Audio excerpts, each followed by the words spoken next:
अब गड्ढे से कुछ मीटर की दूरी पर पड़ा था। ड्रोन भी ऊपर उड़ रहा था और तस्वीरें हंटर एसोसिएशन को भेज रहा था।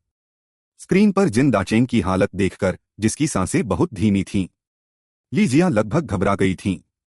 उसने खुद को संभाला और तुरंत ड्रैगन शील्ड टीम को आदेश दिया, जब तक जिन दाचेंग में जान बाकी है, उसे हर हाल में बचाकर वापस लाया जाए। आदेश मिलते ही ड्रैगन शील्ड कप्तान ने तुरंत आदेश दिया कि आसपास छिपे सदस्य उसे बचाने के लिए तैयार रहें। उसी समय असुर स्वामी इस उलझन में था कि क्या उसे इस विद्रोही शिष्य को बचाना चाहिए, क्योंकि इतिहास के सभी असुर उत्तराधिकारी जीवन और मृत्यु की कठिन परिस्थितियों से लड़कर ही आगे बढ़े थे। बहुत अधिक हस्तक्षेप करना उल्टा असर डाल सकता था। लेकिन फिर उसने सोचा, हालांकि यह शिष्य हार गया, लेकिन उसने अपनी पूरी ताकत लगा दी थी। एक गहरी आह भरने के बाद उसने अपनी दिव्य आत्मा को प्रकट किया और जिन दाचेंग के सामने हवा में तैरने लगा। उसने अपनी आत्मा की ऊर्जा को सूक्ष्म धागों में बदल दिया और उसे उसके चेतना सागर सी ऑफ कॉन्शियसनेस में डाल दिया।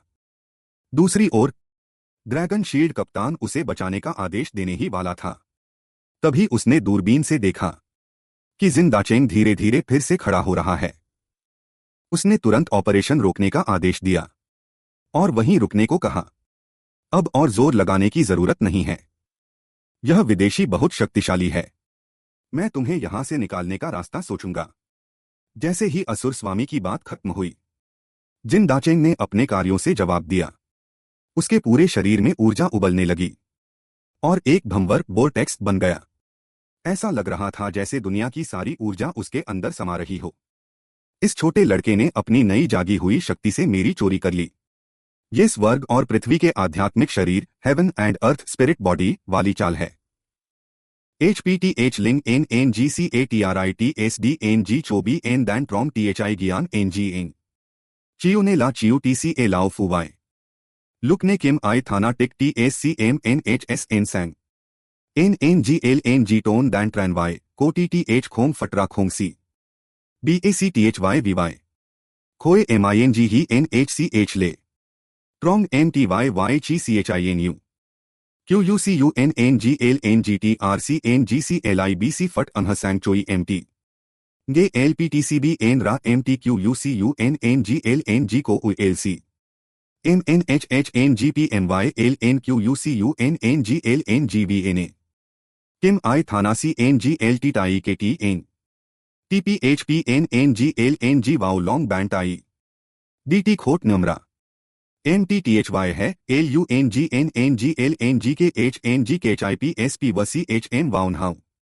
3 हायन को BINCX वायरा MTCHICGNGLP Lang अंगहाउ Quang TNGT बे NGIA है LUNGNNGLNG ट्रॉन्ग CHPMT NUTCHNG tone B है LUNGNNGLNG के HNG के HIP ने साउखी खोई टैन में TNH CHICGNGRCR अनहसैंग ने BTNGV टैन तनह बैक्सी नहीं किम आई थाना VIVMT ट्रूसी HC खोंग NGTHN खीसी ATNC कैक NGI THGII ट्रॉन्ग GNGLI ट्रेन NGI NGI NGHTHMR NGPHID एवाओ V3 GOAI आई खांग थीको NGHA लाकिम आई थाना HTK UBITR NGCHICG NG ने ला डू आई लॉन्ग THUN अंग NNP ट्रॉन्ग NG नैट नुमरा कम लुक MTTINGGMGINDT ट्रेन TRI ज्ञान XUNG MT बॉन्ग NGI QUN ट्रॉन्ग NGNLA अंग लाओन हनहवी फिया है NGI यूराचन TRNT XUNG T1 DI XUTHINGIA है NGI की यू नहीं किम आई थाना अंग ट्रैन YSCSNG DNGNH खोंग को GINGNGI SUTDCNGI CNHTNG किम आई थाना BGIT ट्रॉन्ग नहा MT HOCBNH चो ban SNG ban CHT खोंग XUTHIN NGI खाक को TH खोंग HI यूरो बैक्सी NHNG अंगहटा थी BIT RT रो बर्ड चिन्ह ला ट्रॉन्ग SCPS STNTINGSXPHNG है THGII में माँ को किंग वो HIM TRAI टिम अंग ट्रियो LLN जी ने CUI कंग CNGCTXUNG THY यूला एन बर्ड खोंग HHONGLON YGCHIN यूट्रॉम NT कैन MNHHN CHUNBICHIN MTTRN NZU ट्रेन खोंग ट्रेन BNGXUTHIN MTBTNT खोंगियान टू हट एस टू YCAMYNGI ट्रॉन्ग CHPNTBIN थाना MT कैंग CNGTRUYNTNG खोंगियान MTNGIN ओंको खू MTLNH लंग बी सीरा टोन दैन टोट राखी TH हंगहा थियो सैटफिया साउला MTNGIडा NHNG खी THCNG फी फम खोंकें एल नाउला VIN बिनमा बर्ड MIN SHU कॉन्ग फाप CUC पीमा NGI खाक HNGMC NHNG खी थम गया KIM TRAC HCNH गया लाटी HSNCP NZU LIC HIT RNG XINH PVA MT गे TCAI नहीं UTN CH लाही BCL MT छूट THCLC होंग WOLC व MT छूट CUNNGLC LIN टू NHN अंगटा लैम CPDI व HASBOV वगायप अंगटा TRNG थाना थाना THSNCPS हैंग्यू गे होम साउ HITRNG XINH PLINGI NMT VN NI अंटी खी TRNNM नोइला BI BCTH चो अंगटा TR थाना थाना VNC AHI NHNC LIICH TCNGPHI गंहवैक NHNGNGUY HIM मादैन PHN ने मांग LI T लुक बर्ड XUTHIN MT कैच खो HIU LINTRC TIP राटाई BTUNH किम आई थाना युखोंग HIU TI साव अंगटा UBIT RNGIT HMNHMNHVY LI ला RCRI मा HIT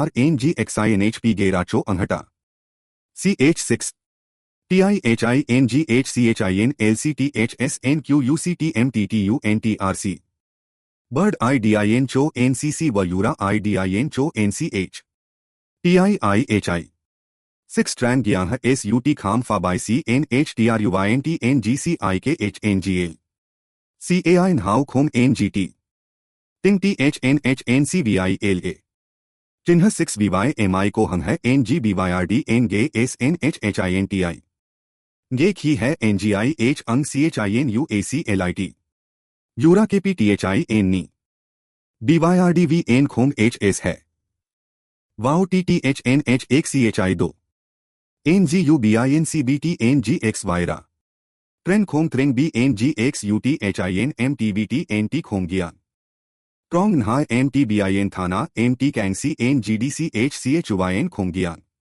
टी ट्रॉन्ग कैंग CNGBC रा MTNGIN ओंको खू MTLNH लंग टोन दैन टोट राखी TH हंगहा NGI डा N थियो साउसी NG को खी TH fee THNG T uh MT on HNCA BYRD को THTHY MY NGI H क्वेन BIT नहाउ टिंग हिंग HINT RNG LPTCC NGT HNG BIN थाना 3 CHI 2 टूइन हायन NGI N ओंको खू MTLNH लंग ITHNG NTRC MT यूरा RTXIN LI XCM रा HITRNGCA टॉय DNGNH LI LAM MTCHUYN IN RNARI THT ला LAM PHIN CAC NGI क्वा 15 अंह नोई GI VY को GII थी नोई LI LNNA XCM NGI डा NTHY VY VI वैन TIN ले NGNCN बर्ड अंग GIND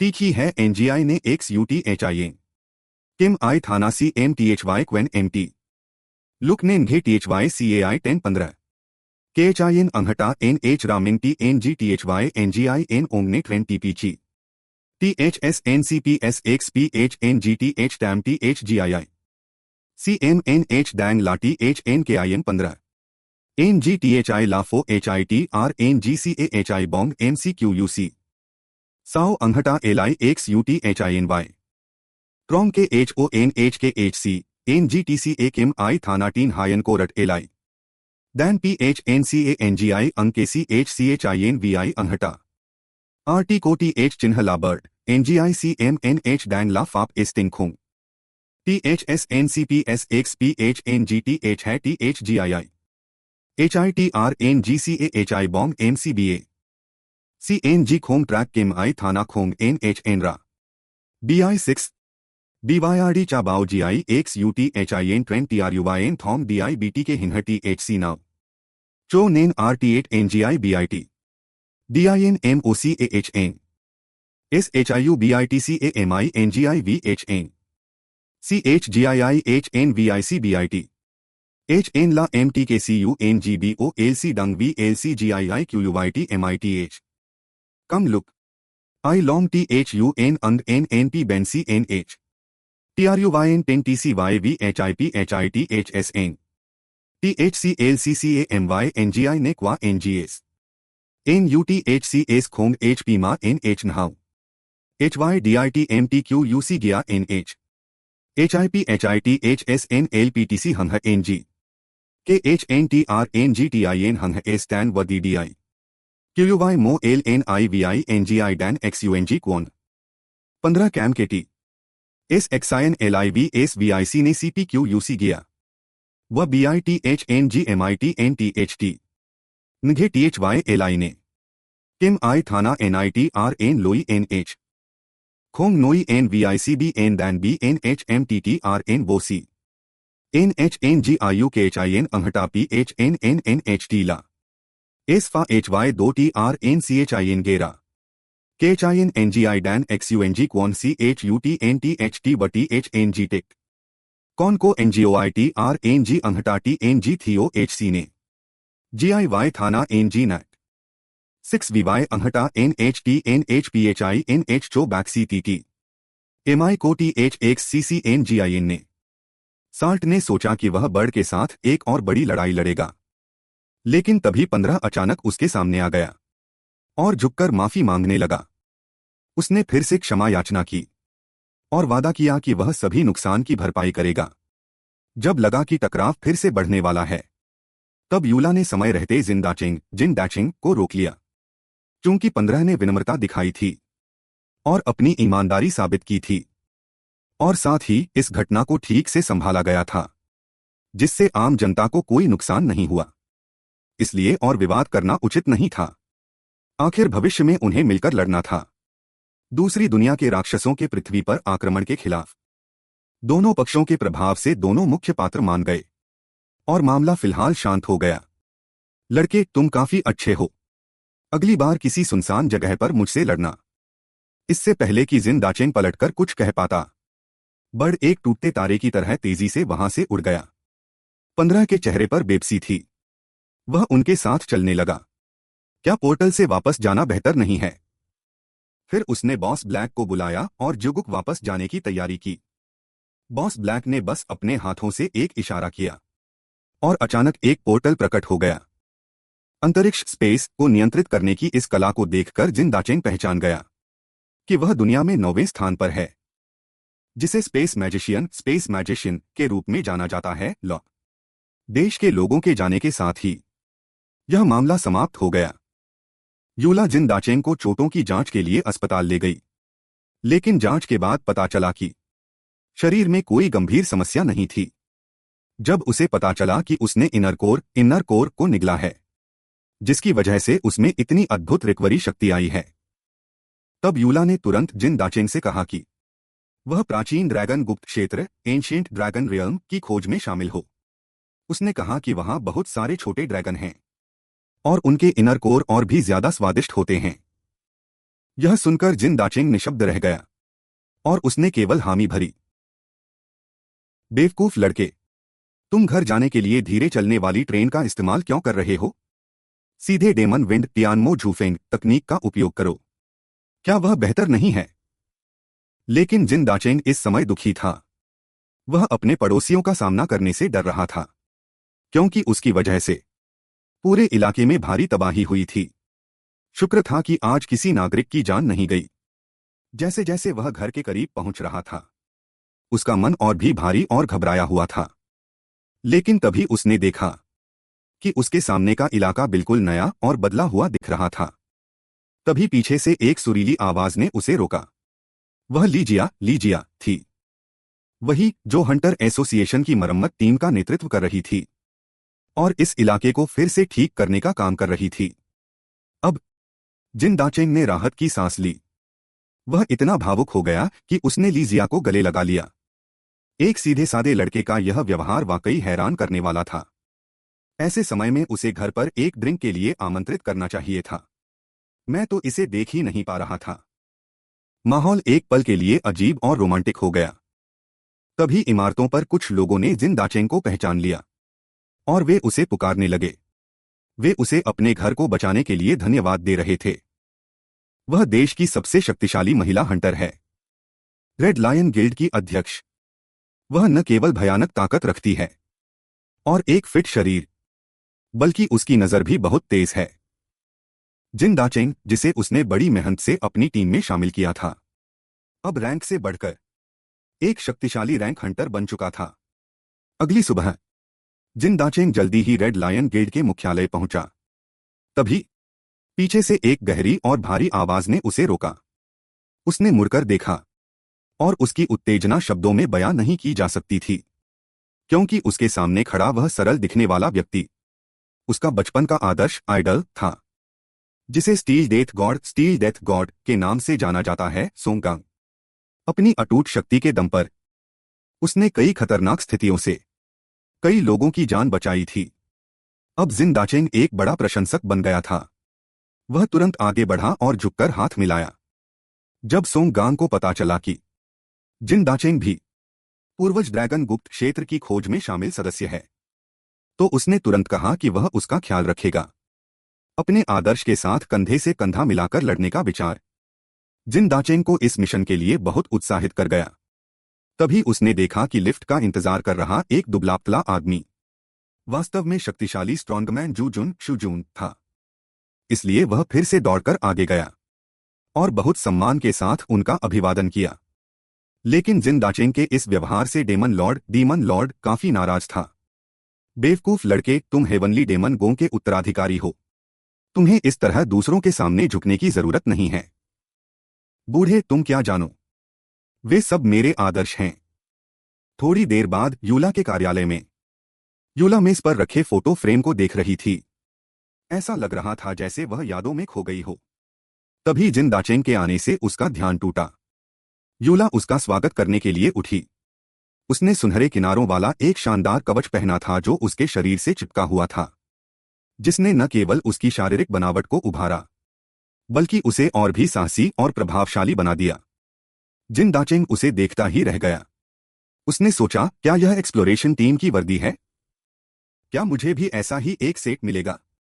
फिर यूला ने जिन दाचेंग को इस खोज का असली उद्देश्य समझाया। इस मिशन का असली मकसद था पूर्वज ड्रैगन गुप्त क्षेत्र में प्रवेश करना, उन टुकड़ों शार्ड्स को खोजना, ताकि दूसरी दुनिया के प्राचीन ड्रैगन को पुनर्जीवित होने से रोका जा सके और दुनिया को बचाया जा सके। ये टुकड़े दुनिया भर के पोर्टल्स के अंदर के स्थानों में बिखरे हुए हैं। इसलिए जब भी कोई दूसरी दुनिया का पोर्टल खुलता है, हर देश हंटर्स को भेजता है ताकि उन टुकड़ों को खोजा जा सके। साथ ही एक अज्ञात रहस्यमय संगठन भी है जो लगातार दुनिया को बचाने के उनके प्रयासों में बाधा डाल रहा है।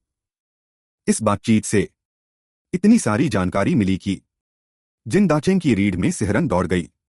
उसने नहीं सोचा था कि ऐसा कोई गहरा रहस्य भी होगा। उसे महसूस हुआ कि जितनी अधिक शक्ति होगी, उतनी ही बड़ी जिम्मेदारी होगी। जब यूला ने देखा कि जिन दाचेंग अपनी जिम्मेदारी समझ गया है, तो उसने उसे तुरंत वर्दी बदलने के लिए कहा और नीचे इकट्ठा होने को कहा, ताकि वे प्रस्थान कर सकें। जल्द ही इस मिशन में शामिल सभी सदस्य इकट्ठा हो गए। यूला आगे बढ़ी और एक जोश भरा भाषण दिया, जिससे टीम का मनोबल चरम पर पहुंच गया। हर कोई लड़ने के लिए तैयार था और पूरा आत्मविश्वास से भरा था। शायद केवल जिन दाचेंग ही थोड़ा नाखुश था, शायद उसकी वर्दी की वजह से। जैसे ही यूला ने आदेश दिया, फिर उन्होंने प्रस्थान की तैयारी शुरू कर दी। इसी बीच एक अत्यंत शानदार और भव्य हवेली के भीतर शांत कमरे में अचानक तेज कदमों की आवाज गूंजी। आने वाला व्यक्ति झुककर घुटनों के बल बैठ गया और वहां बैठे व्यक्ति को रिपोर्ट किया कि अभी अभी खबर मिली है। रेड लायन अभियान दल पश्चिमी सागर के पास के समुद्री क्षेत्र में पहुंच चुका है। बहुत अच्छा। उनकी युद्ध क्षमता और टीम कैसी है? क्लास की यूला के अलावा वहां लगभग 35वें स्तर के शिकारी हंटर्स भी हैं। यह सुनकर ऊपर बैठा व्यक्ति ठंडे चेहरे के साथ खड़ा हो गया। ऐसा लगता था कि उसने भी उम्मीद नहीं की थी कि रेड लायन गिल्ड इतनी शक्तिशाली टीम भेजेगा। अगर ऐसा है तो मैं खुद वहां जाने का इरादा रखता हूं। मैं यह सुनिश्चित करूंगा कि रेड लायन गिल्ड के लोग वापस न लौट सकें। उसने आगे बढ़कर अपना बड़ा कोट ओवरकोट फेंका, जिसने नीचे घुटनों के बल बैठे व्यक्ति को ढक लिया। पलक झपकते ही उस कोट के अंदर का हिस्सा एक टेलीपोर्टेशन स्पेस स्थानांतरण स्थान में बदल गया, जहां नीली तारों जैसी रोशनी चमकने लगी। अगले ही पल उन दोनों की आकृतियां वहीं से गायब हो गईं। उसने 500 साल पुराने एक शक्तिशाली जीव के आंतरिक कोर इन्नर डैन को निगल लिया था, जिसके कारण उसे महिला बॉस की प्रशंसा मिली और वह गिल्ड में डबल फ्लावर सोल बन गया। आज वह महिला बॉस की योजना के अनुसार एक गुप्त क्षेत्र सीक्रेट रियल्म को जीतने के लिए निकला था। एक दिन की यात्रा के बाद अब जहाज पूर्वज ड्रैगन गुप्त क्षेत्र एंसेस्ट्रल ड्रैगन सीक्रेट रियल्म के टेलीपोर्टेशन द्वार पर पहुंच गया था। रेड लायन गिल्ड के सभी सदस्य डेक पर इकट्ठा हो चुके थे। सब तैयारी कर रहे थे। एक वरिष्ठ होने के नाते सोंगगांग ने जिन डाचेंग को चेतावनी दी, अंदर जाने के बाद बहुत सावधानी से काम करना, जल्द से जल्द मुख्य दल के साथ मिल जाना, तभी जीवित रहने की संभावना बढ़ेगी।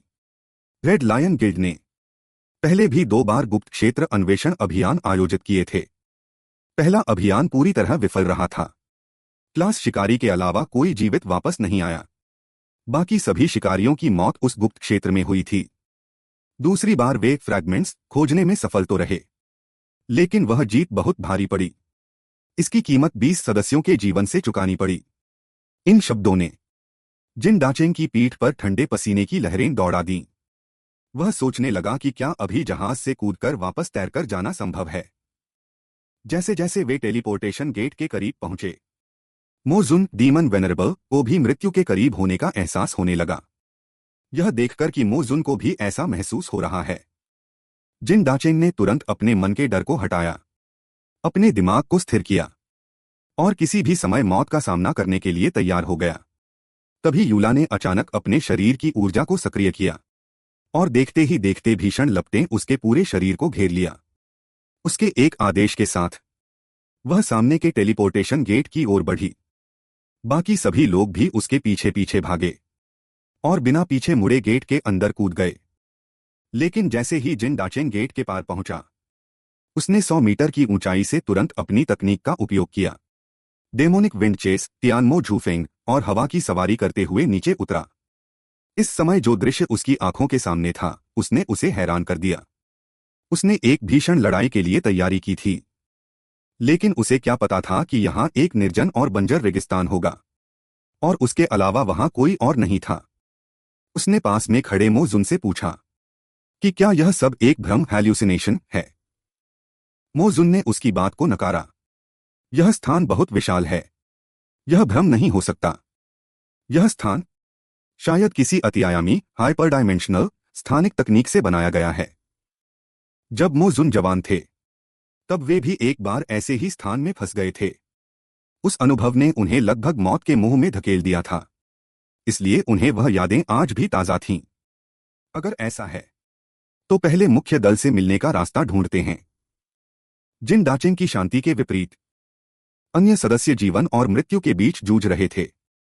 चारों ओर तबाही थी और घायल सदस्य गिरे हुए थे, जो लड़ाई की भयानकता को बयां कर रहे थे। कुछ दूर कुछ सदस्य विशाल भेड़ियों के हमले को झेल नहीं पाए। वे मारे गए और भेड़ियों ने उन्हें नोच कर खा लिया।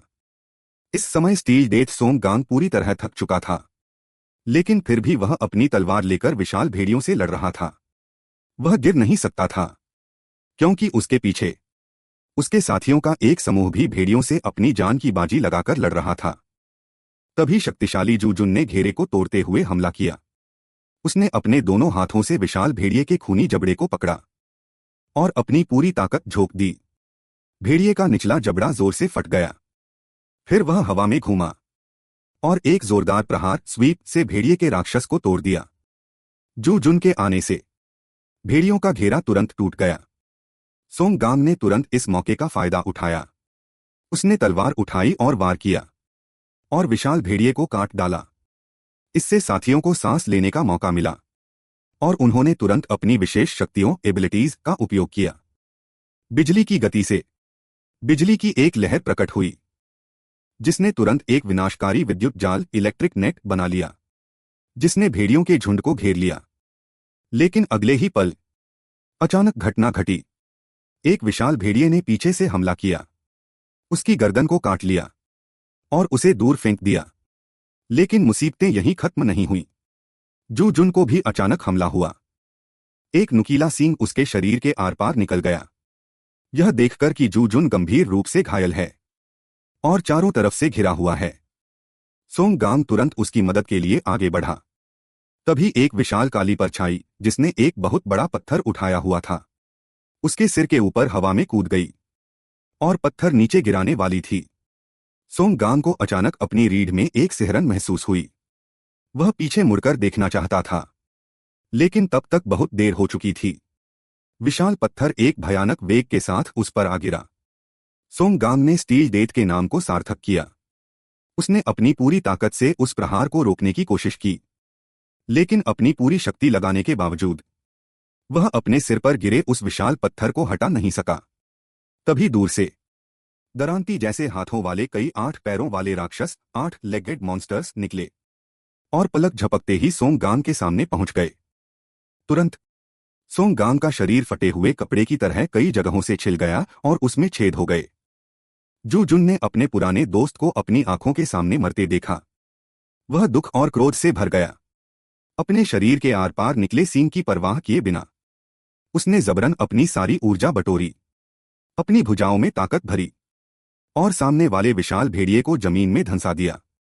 फिर असहनीय दर्द सहते हुए उसने अपने शरीर से सींग को बाहर निकाला, अपनी स्थिति बदली और उस सींग वाले जीव को पकड़ लिया।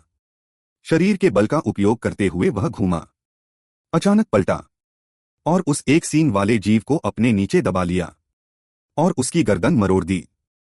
लेकिन यह सब अभी खत्म नहीं हुआ था। और भी कई राक्षस उनकी ओर हमला कर रहे थे।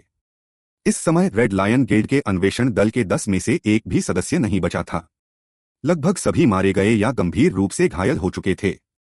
हालांकि उनसे कुछ ही दूरी पर एक चट्टान पर 2 अज्ञात रहस्यमयी लोग थे जो आराम से इस क्रूर लड़ाई को देख रहे थे। तुमने अच्छी व्यवस्था की है। शायद इससे पहले कि मेरी यह कॉफी खत्म हो, नीचे की लड़ाई समाप्त हो जाएगी। वैसे वह शिकारी जिसने चुड़ैल और फोकस को मारा था, उसके लिए तुमने क्या योजना बनाई है? सफेद बालों वाली महिला ने कहा। इस शिकार को और दिलचस्प बनाने के लिए मैंने किम डेसुंग और टीम के एक अन्य सबसे शक्तिशाली सदस्य की जोड़ी बना दी है। उन दोनों का सामना शक्तिशाली लिच किंग से होगा और हमारी सबसे सुंदर गिल्ड प्रेसिडेंट यूरा इस समय कई घंटों से हवा में उड़ रही हैं। चारों ओर अभी भी अनंत महासागर फैला हुआ है, इसलिए उन्होंने समुद्र में उतरकर जांच करने का फैसला किया। अपना हाथ उठाकर ऊर्जा का संचालन किया। देखते ही देखते शरीर की लपटें दर्जनों ऊर्जा गोलों में बदल गईं, जो नीचे तैर रहे थे। एक हाथ के इशारे से उन्हें समुद्र की सतह पर जोरदार तरीके से फेंका गया। ऊर्जा गोलों से निकले परमाणु संलयन न्यूक्लियर फ्यूजन ने समुद्र में विशाल लहरें पैदा कर दी। समुद्र के तल में 100 मीटर गहरा गड्ढा हो गया। लेकिन जैसे ही वह समुद्र में उतरने वाली थीं, अचानक उनकी नजरें स्थिर हो गईं। उन्हें अपनी तिरछी नजर से कुछ हिलता हुआ दिखाई दिया। पीछे मुड़कर ध्यान से देखने पर दूर अज्ञात जीवों का एक बड़ा झुंड था जो उनकी ओर बढ़ रहे थे। उसने 500 साल पुराने एक फोकस आंतरिक कोर इनर कोर को निगल लिया था। इसी कारण उसे महिला बॉस की प्रशंसा मिली और वह गिल्ड में एक प्रमुख सदस्य बन गया। महिला बॉस के नेतृत्व में वह पूरी टीम के साथ एक गुप्त क्षेत्र को जीतने की योजना में शामिल हुआ। लेकिन योजनाएं इतनी जल्दी नहीं बदलती। एक ही खोज दल का हिस्सा होने के बावजूद एक तरफ वे पहले ही घिर चुके थे और लगभग सब मारे जाने वाले थे, जबकि किम डेसुंग की मुलाकात रेत के समुद्र में एक अन्य सदस्य से हुई। किम डेसुंग के साथ जुड़ने वाले व्यक्ति का नाम चोई हे था। चोई हे किम डेसुंग की उस रेत के समुद्र में कुछ घंटों तक भटकने के बाद मिली उपलब्धि थी। चोई हे भी टेलीपोर्टेशन गेट से निकलकर रेत के समुद्र में पहुंचा था। लेकिन उसका भाग्य बहुत प्रबल था। उसकी किस्मत गजब की थी। हर कुछ कदम पर उसे 500 कैरेट का हीरा मिलता था।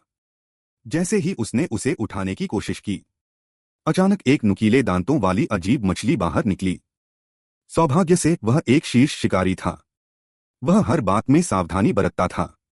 वह तेजी से पीछे हटा, तब जाकर वह उस अचानक हमले से बच पाया। लेकिन अजीब मछली का हमला रुका नहीं। एक लाल रोशनी की किरण उसकी ओर तेजी से आई।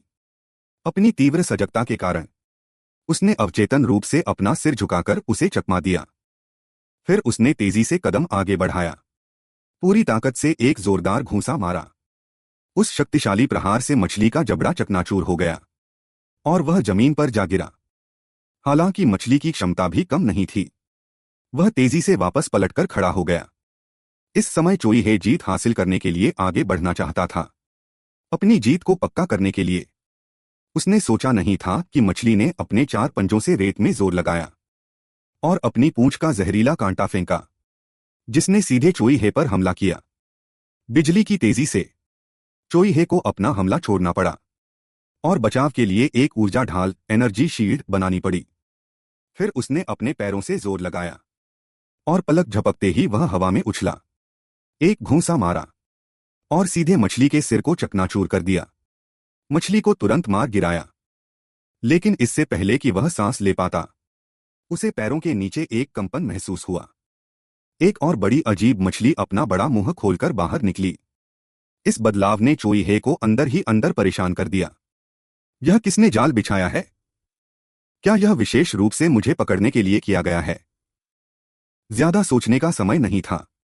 उसने अपनी दोनों भुजाएं उठाईं और सामने एक ऊर्जा ढाल बनाई, लेकिन वह बेकार रही। मछली ने बस एक पंजा मारा और उसे दूर फेंक दिया। वह कई 10 मीटर तक लुढ़कता रहा, तब जाकर रुका।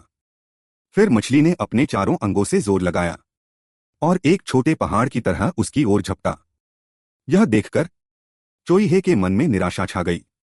उसे लगा कि आज वह मछली का भोजन बन जाएगा। लेकिन अगले ही पल दूर से एक चमकदार रोशनी की किरण आई, जिसने मछली के टुकड़े टुकड़े कर दिए। तभी एक और आकृति उसके पीछे पीछे आई, जो तेजी से उसकी ओर बढ़ा। एक मानव बम की तरह उसने मछली को मलबे में बदल दिया। चोई हे पास में खड़ा दंग रह गया। वह एक छोटी मछली से निपटने में संघर्ष कर रहा था, लेकिन आने वाले व्यक्ति की ताकत भयानक थी, जिसने पलक झपकते ही मछली को मार गिराया। लड़ाई खत्म हो गई। इस तरह चोई हे को वहां से गुजर रहे किम डेसुंग ने संयोग से बचा लिया। फिर उन दोनों ने साथ चलने का फैसला किया। लेकिन चोई हे बहुत बातूनी निकला। उसने खुद को गिल्ड प्रेसिडेंट बताया, लेकिन वह किम डेसुंग को अपना आदर्श मानता था। उसने कहा कि उसने किम डेसुंग के सभी लड़ाई के वीडियो देखे हैं और वह लंबे समय से उसका प्रशंसक रहा है। चोई हे की बात सही थी। उसने वास्तव में किम डेसुंग के बारे में कुछ जानकारी जुटाई थी, लेकिन वह केवल टीवी समाचारों के माध्यम से था। बेशक वह कोई प्रशंसक नहीं था, बल्कि उसके मन में चुनौती की भावना थी। वह एक ऐसा प्रतिद्वंद्वी था जो किम डेसुंग से मुकाबला करना चाहता था। वह पूरे रास्ते लगातार बोलता रहा। वह किम डेसुंग से बात करने के लिए विषय ढूंढता रहा और इस तरह उसने किम डेसुंग के बारे में काफी जानकारी निकाल ली। छोटे लड़के, क्या तुम इस आदमी को चुप करा सकते हो? इस पर किम डेसुंग थोड़ा असहज महसूस कर रहा था। आखिर वह व्यक्ति उसका प्रशंसक था, उसे उसका ख्याल रखना था। लेकिन किम डेसुंग का अपना सिर घुमाना और हवा में धीरे से फुसफुसाने की हरकत ने चोई हे का ध्यान खींचा। उसने पहले जाना था कि किम डेसुंग की विशेष शक्ति निर्देश सुनना है। अब जब उसने किम डेसुंग की लड़ाई के कुछ दृश्यों को याद किया, तो ऐसा लगा कि हर बार गिरने के बाद वह जिस तकनीक का उपयोग करता था वह बहुत सटीक होती थी। ऐसा लगता था जैसे उसे किसी मार्शल आर्ट्स गुरु का मार्गदर्शन मिल रहा हो। अचानक उसके दिमाग में एक अविश्वसनीय विचार आया कि किम डेसुंग का कोई भूतिया गुरु, गोस्ट मास्टर है, जो हमेशा उसके साथ रहकर उसे सिखाता है। मो जुन चौथे स्वामी, मो जुन फोर्थ लॉर्ड ने चोई हे के विचारों को महसूस किया और चेतावनी देते हुए कहा, तुम्हारे पास यह बालों वाला लड़का रास्ते भर चुपचाप तुम्हारा निरीक्षण कर रहा है और मैं महसूस कर सकता हूं कि उसके मन में तुम्हारे प्रति एक अजीब सी शत्रुता है। तुम्हें सावधान रहना होगा। यह सुनकर किम डेसुंग के मन में अचानक घबराहट हुई। उसने तुरंत मुड़कर चुई हाई को परखने वाली नजरों से देखा। एक पल के लिए माहौल पूरी तरह सन्नाटे में डूब गया। चुई हाई घबरा गया और शर्मिंदगी छिपाने के लिए जल्दबाजी में अपना सिर खुजलाने लगा। ठीक उसी समय एक आवाज ने दोनों का ध्यान खींचा। अचानक उनके सामने शून्य से एक पोर्टल प्रवेश द्वार प्रकट हुआ। आखिरकार चुई हाई अनुभवी और जानकार था। पोर्टल की ऊर्जा का विश्लेषण करने के बाद उसने पाया कि यह केवल एक निचले स्तर की दुनिया है। उसने तुरंत अंदर जाने के लिए कदम बढ़ाया। उसने कहा कि वह पहले जाकर रास्ता देखेगा और जिन दाचेन को 1 मिनट बाद अंदर आने के लिए कहा। इस समय राक्षस स्वामी मोजुन ने जिन दाचेन को सीधे वहां से चले जाने के लिए कहा और इस रेत के सागर में खोज जारी रखने को कहा। लेकिन यह विद्रोही शिष्य अंदर जाने पर अड़ा रहा। उसने कहा कि चुई हाई उसका प्रशंसक फैन है, भले ही वह एक हेटर ब्लैक फैन हो, लेकिन संभावना है कि नफरत प्यार में बदल जाए। ऐसा कहते हुए उसने पोर्टल में कदम रखा, लेकिन अगले ही पल उसका पैर खाली जगह पर पड़ा और वह गिरने लगा। आखिर इस पोर्टल को इतना बुरा किसने बनाया? क्या इसे हमेशा 100 मीटर की ऊंचाई पर ही रखना जरूरी है? उसने घबराकर दिव्य राक्षस पवन पीछा हेवनली डीमन वाइंड चेज तकनीक का इस्तेमाल किया। ऊपर उठने वाली हवा के झोंके की मदद से वह तेजी से ऊपर की ओर बढ़ा। जब उसने अपना संतुलन बनाया तो उसे तुरंत चुई हाई की याद आई जो उससे पहले अंदर गया था। क्या वह किसी त्रासदी का शिकार हो गया होगा? क्या वह गिरकर चकनाचूर हो गया होगा? अचानक नीचे से एक आवाज आई। उसने नीचे देखा और पाया कि चुई हाई एक लंबे बालों वाले मकड़ी की तरह अपने नुकीले नाखूनों के सहारे खड़ी चट्टान से चिपका हुआ था और धीरे धीरे ऊपर चढ़ रहा था। उसने झट से चुई हाई को ऊपर खींच लिया। इस तरह दोनों फिर से एक साथ मिल गए, लेकिन अगले ही पल वे सामने के दृश्य को देखकर दंग रह गए। इस ऊंची दीवार के भीतर एक विशाल शहर घिरा हुआ था। हालांकि अब इमारतें खंडहर बन चुकी थीं और पूरी तरह बर्बाद हो चुकी थीं, लेकिन फिर भी उनके पुराने वैभव को देखा जा सकता था। इसलिए दोनों ने अलग अलग दिशाओं में जाने का फैसला किया। वे शहर के पूर्वी और पश्चिमी हिस्सों की खोज करेंगे। यदि कोई आपात स्थिति आती है तो वे मदद के लिए सिग्नल फ्लेयर संकेत बम छोड़ेंगे। उसी समय शहर के केंद्र में स्थित क्लॉक टावर घड़ी की मीनार के भीतर एक कंकाल जिसने सिर पर ताज पहना था और शरीर पर कवच था, धीरे धीरे जाग रहा था। दूसरी ओर चुई हाई काफी देर से शहर की दीवार पर चल रहा था, लेकिन अंत का कोई पता नहीं था। उसने दीवार से नीचे उतरने का फैसला किया ताकि वह शहर के अंदर जाकर देख सके। उसने एक लंबी छलांग लगाई और गिरने की गति को कम करने के लिए अपने अंगों से दीवार पर घर्षण किया। वह तब तक फिसलता रहा जब तक कि वह जमीन से कुछ ही मीटर ऊपर नहीं पहुंच गया। तब उसने कूदकर नीचे छलांग लगाई। उसने अपने दस्ताने से एक प्रकाश गेंद लाइट बॉल निकाली। छोटे प्यारे, रास्ता दिखाओ। देखते हैं कि इस बार हमें क्या मिलता है। कोई अप्रत्याशित सुखद आश्चर्य। प्रकाश गेंद ने भी कुछ महसूस किया और दूर की ओर उड़ गई। चुई हाई मन ही मन खुश हुआ और जल्दी जल्दी उसके पीछे भागा। उसके हाथ में जो पत्थर तोड़ने वाले दस्ताने थे उन्हें उसने इसी तरह के मोतियों की मदद से खोजा था। दूसरी तरफ जिन दाचेन भी काफी समय से चल रहा था। हालांकि उसे कुछ नहीं मिला, लेकिन उसके मन में एक बेचैनी पैदा हो गई जो पीछा नहीं छोड़ रही थी। उसे महसूस हुआ कि किसी चीज ने उसे लॉक कर लिया है। राक्षस स्वामी मोजुन का एहसास और भी प्रबल था। उन्होंने जिन दाचेन को चेतावनी दी कि कोई बहुत बड़ी और शक्तिशाली चीज उनके करीब आ रही है। जैसे ही उन्होंने यह कहा, अचानक एक जोरदार विस्फोट हुआ। उसके तुरंत बाद एक भयानक कंपन महसूस हुआ और फिर वहां प्रकट हुआ सैकड़ों मीटर ऊंचा एक मानव रूपी कंकाल जो अचानक उन दोनों के सामने आ खड़ा हुआ। हालांकि ऐसा लगा कि उसका कोई शत्रुतापूर्ण इरादा नहीं था। उसने कहा कि जो आता है वह मेहमान होता है और उसने दोनों को चाय पीने के लिए आमंत्रित किया ताकि वे शहर के बारे में चर्चा कर सकें। इतने बड़े लिच किंग से मिलने पर भी उसने कहा कि आज वह कोई केपीआई लक्ष्य पूरा नहीं करेगा और न ही आत्माओं को पकड़ने का अपना पुराना तरीका अपनाएगा।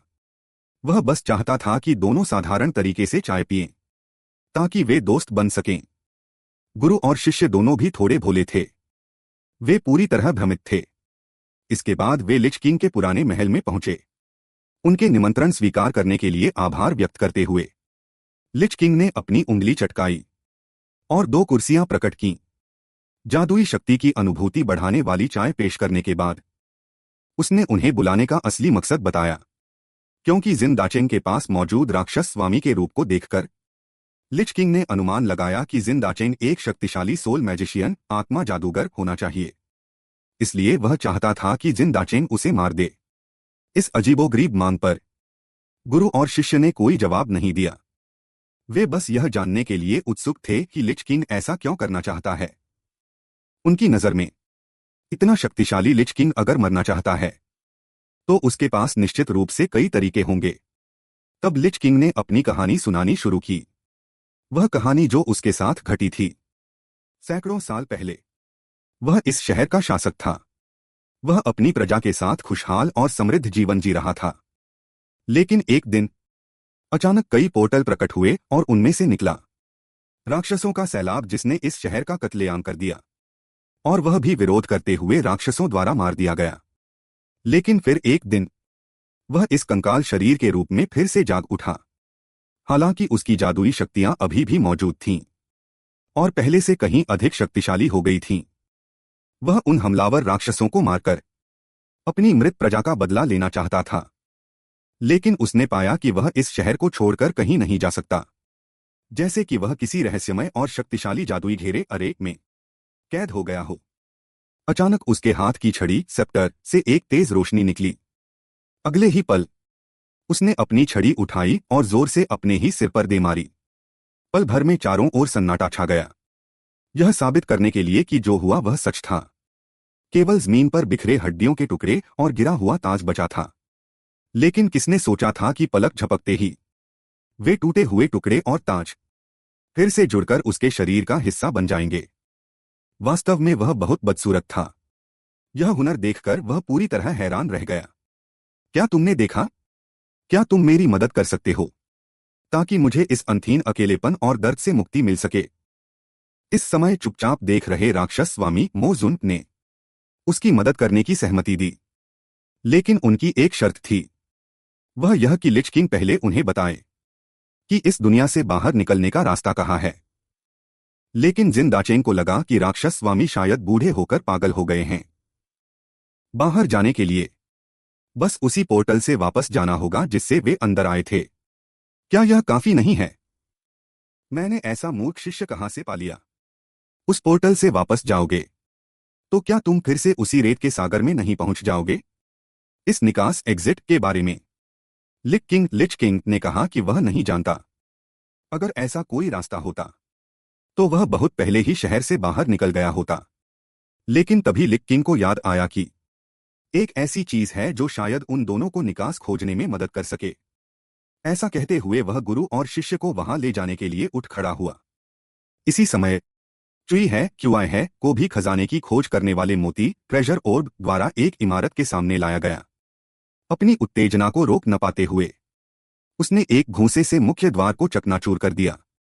लेकिन वह बिना सोचे समझे अंदर नहीं घुसा, बल्कि धीरे धीरे कदम बढ़ाते हुए अंदर गया।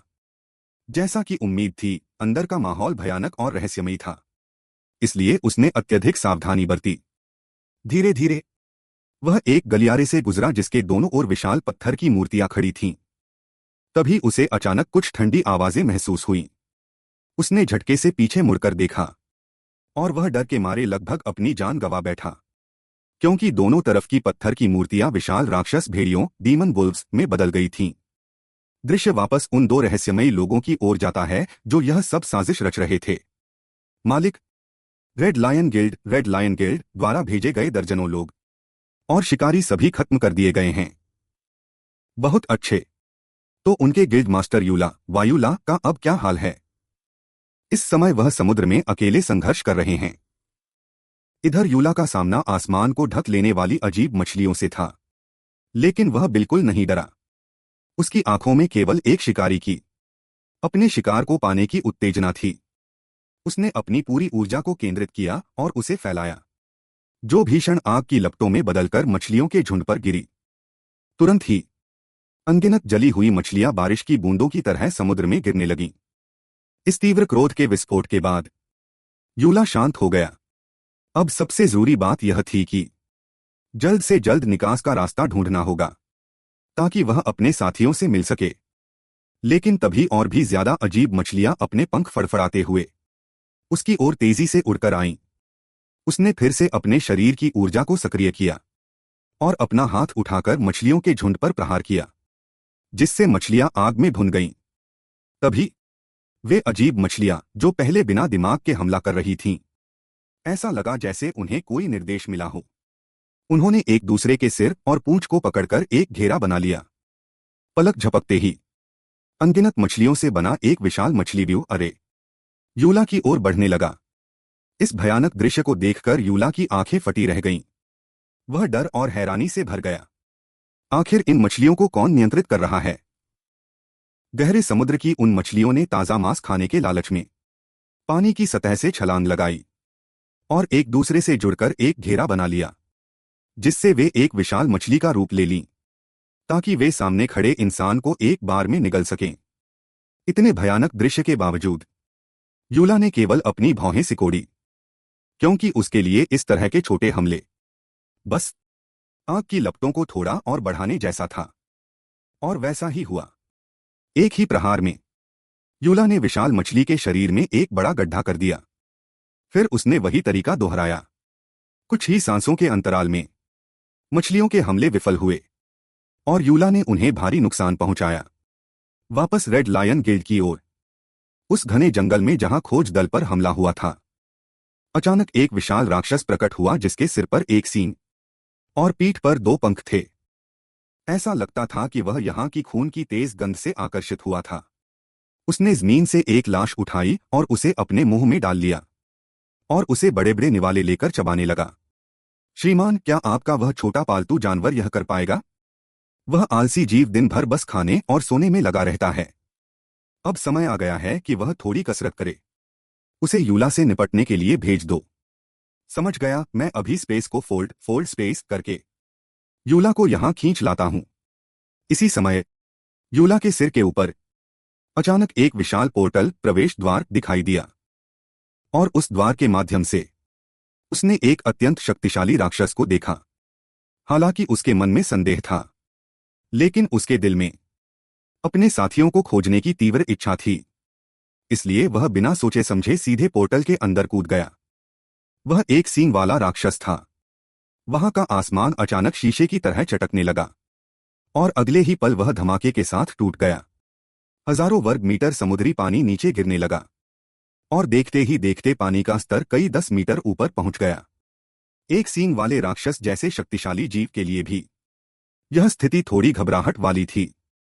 यूला की हालत और भी खराब थी। वह अभी अभी पानी की सतह पर आया था। फिर वह तेजी से उछला और हवा में पहुंच गया। लेकिन सामने का दृश्य देखकर वह दंग रह गया और उसका हृदय असीम दुख से भर गया।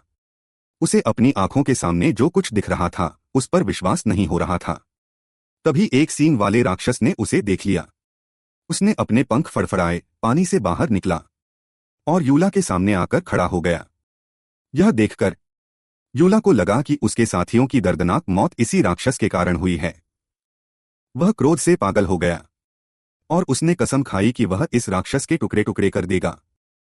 उसने तुरंत अपनी पूरी ऊर्जा को केंद्रित किया और फायरबर्ड मोड सक्रिय किया। एक सींग वाला राक्षस भी पीछे नहीं हटा। उसने अपना मुंह खोला और यूला की ओर एक शक्तिशाली प्रकाश किरण बीम छोड़ी। दूसरी ओर यूला को देखें। इस समय उसके चारों ओर की लपटें एक अमर अग्निपक्षी फीनिक्स के भ्रम में बदल गई थीं। जब ऊर्जा की दो भयानक धाराएं टकराने ही वाली थीं, तभी वह अजीब मछली भी पानी से बाहर निकली और लड़ाई में शामिल हो गई। एक भीषण विस्फोट के बाद मछली का कहीं पता नहीं था। बस जली हुई मछली के टुकड़े बचे थे, जो आतिशबाजी की तरह पानी में गिरने लगे। लेकिन एक सींग वाला राक्षस पूरी तरह सुरक्षित था। इस परिणाम ने यूला को और क्रोधित कर दिया और उसकी आंखों में मारने की इच्छा और बढ़ गई। वह तेजी से आगे बढ़ा और अपनी प्रचंड शक्ति के साथ फिर से हमला किया। दूसरी ओर लिक किंग जिन डैचिंग को एक दरवाजे के सामने ले आया था। लिक किंग के हाथ में मौजूद राजदंड सेप्टर से अचानक एक चमकदार रोशनी निकली और जैसे ही उसने हाथ हिलाया, दरवाजा धीरे धीरे खुलने लगा। जिन दाचेंग मन ही मन सोच रहा था कि क्या बस एक दरवाजा खोलने के लिए इतना करना जरूरी है? सीधे खुल जा सिम सिम कहना ज्यादा आसान होता। इतना दिखावा करने की क्या जरूरत है? लेकिन वह इस तथाकथित जादुई शक्ति मैजिक के बारे में भी उत्सुक था कि यह किस प्रकार की ऊर्जा है। उसने डीमन लॉर्ड से पूछा, लेकिन उसे कोई जवाब नहीं मिला, क्योंकि उसने भी कभी इस तरह की ऊर्जा महसूस नहीं की थी। वे लोग एक पत्थर के पास पहुंचे जिसके चारों ओर जादुई ऊर्जा घूम रही थी। लिक किंग ने जिन दाचेंग से कहा कि वह अपना हाथ उस पत्थर पर रखे और स्पष्ट किया कि जादूगर चाहे कोई भी दृश्य दिखाए, यह उन इच्छाओं को दर्शाता है जो तुम अभी चाहते हो, या यूं कहें कि यह तुम्हारी वासनाएं हैं। लिच किंग की ये बातें सुनकर जिन दाचेंग ने घबराहट के साथ असुर स्वामी डीमन वेनरेबल की ओर देखा। ओए लड़के, अब ढीले मत पड़ो। अब जब आ ही गए हो और इतना लंबा रास्ता तय किया है। जिन दाचेंग मन ही मन बड़बड़ाया, यह बूढ़ा खूसट, क्या वह हमेशा यह नहीं सिखाता था कि हर काम में थोड़ी सावधानी बरतनी चाहिए? फिर भी उसने अपना हाथ जादुई पत्थर पर रख दिया। अचानक जादुई पत्थर के चारों ओर लिपटी जादुई ऊर्जा ने जैसे उसके स्पर्श को महसूस किया और वह उसके स्पर्श पर प्रतिक्रिया करने लगी। ऊर्जा की धाराएं जिन दाचेंग के शरीर के चारों ओर लिपटने लगीं। साथ ही जो जादुई पत्थर पहले फीका था, वह अब हल्के लाल रंग की रोशनी से चमकने लगा। अचानक उस गोले के भीतर से भारी मात्रा में सफेद रुई जैसी ऊर्जा पुंज निकलने लगे और यह मात्रा बढ़ती ही गई। देखते ही देखते वह एक भंवर का रूप ले लिया। लेकिन स्थिति कुछ गलत लग रही थी। इस समय पूरा कमरा सफेद पारदर्शी ऊर्जा पुंजों से भर गया था। तब जिन दाचेंग को एहसास हुआ कि स्थिति नियंत्रण से बाहर हो गई है और वह अंदर से बुरी तरह डर गया, क्योंकि उसने महसूस किया कि उसके शरीर की ऊर्जा को वह जादुई गोला पागलों की तरह सोख रहा है। गुरुजी, यह आदमी हमें धोखा दे रहा है। इससे भी बुरा यह था कि उसने पाया कि उसके दोनों हाथ गोले से मजबूती से चिपक गए हैं और वह खुद को छुड़ा नहीं पा रहा था। पास खड़े लिच किंग ने अब अपना मुखौटा उतार दिया और वह जोर जोर से पागलों की तरह हंसने लगा। बहुत खेद है कि मैंने तुम्हें धोखा दिया। लेकिन असुर स्वामी बिल्कुल नहीं घबराया और उसने जिन दाचेंग की मदद की पुकार पर कोई ध्यान नहीं दिया। उसे इस बात में ज्यादा दिलचस्पी थी कि लिच किंग ऐसा क्यों कर रहा है। अब लिच किंग को लगा कि जीत उसकी मुट्ठी में है, इसलिए उसने अब कुछ भी नहीं छुपाया। उसका मकसद भी वही था, यहां से बाहर निकलना, और उसने इस जगह से बाहर निकलने का तरीका ढूंढ लिया था। इस तरीके के लिए भारी मात्रा में ऊर्जा की आवश्यकता थी। ऊर्जा के लिए उसे गहरी नींद में रहकर धीरे धीरे इसे जमा करना पड़ता था, लेकिन वह तरीका बहुत धीमा था।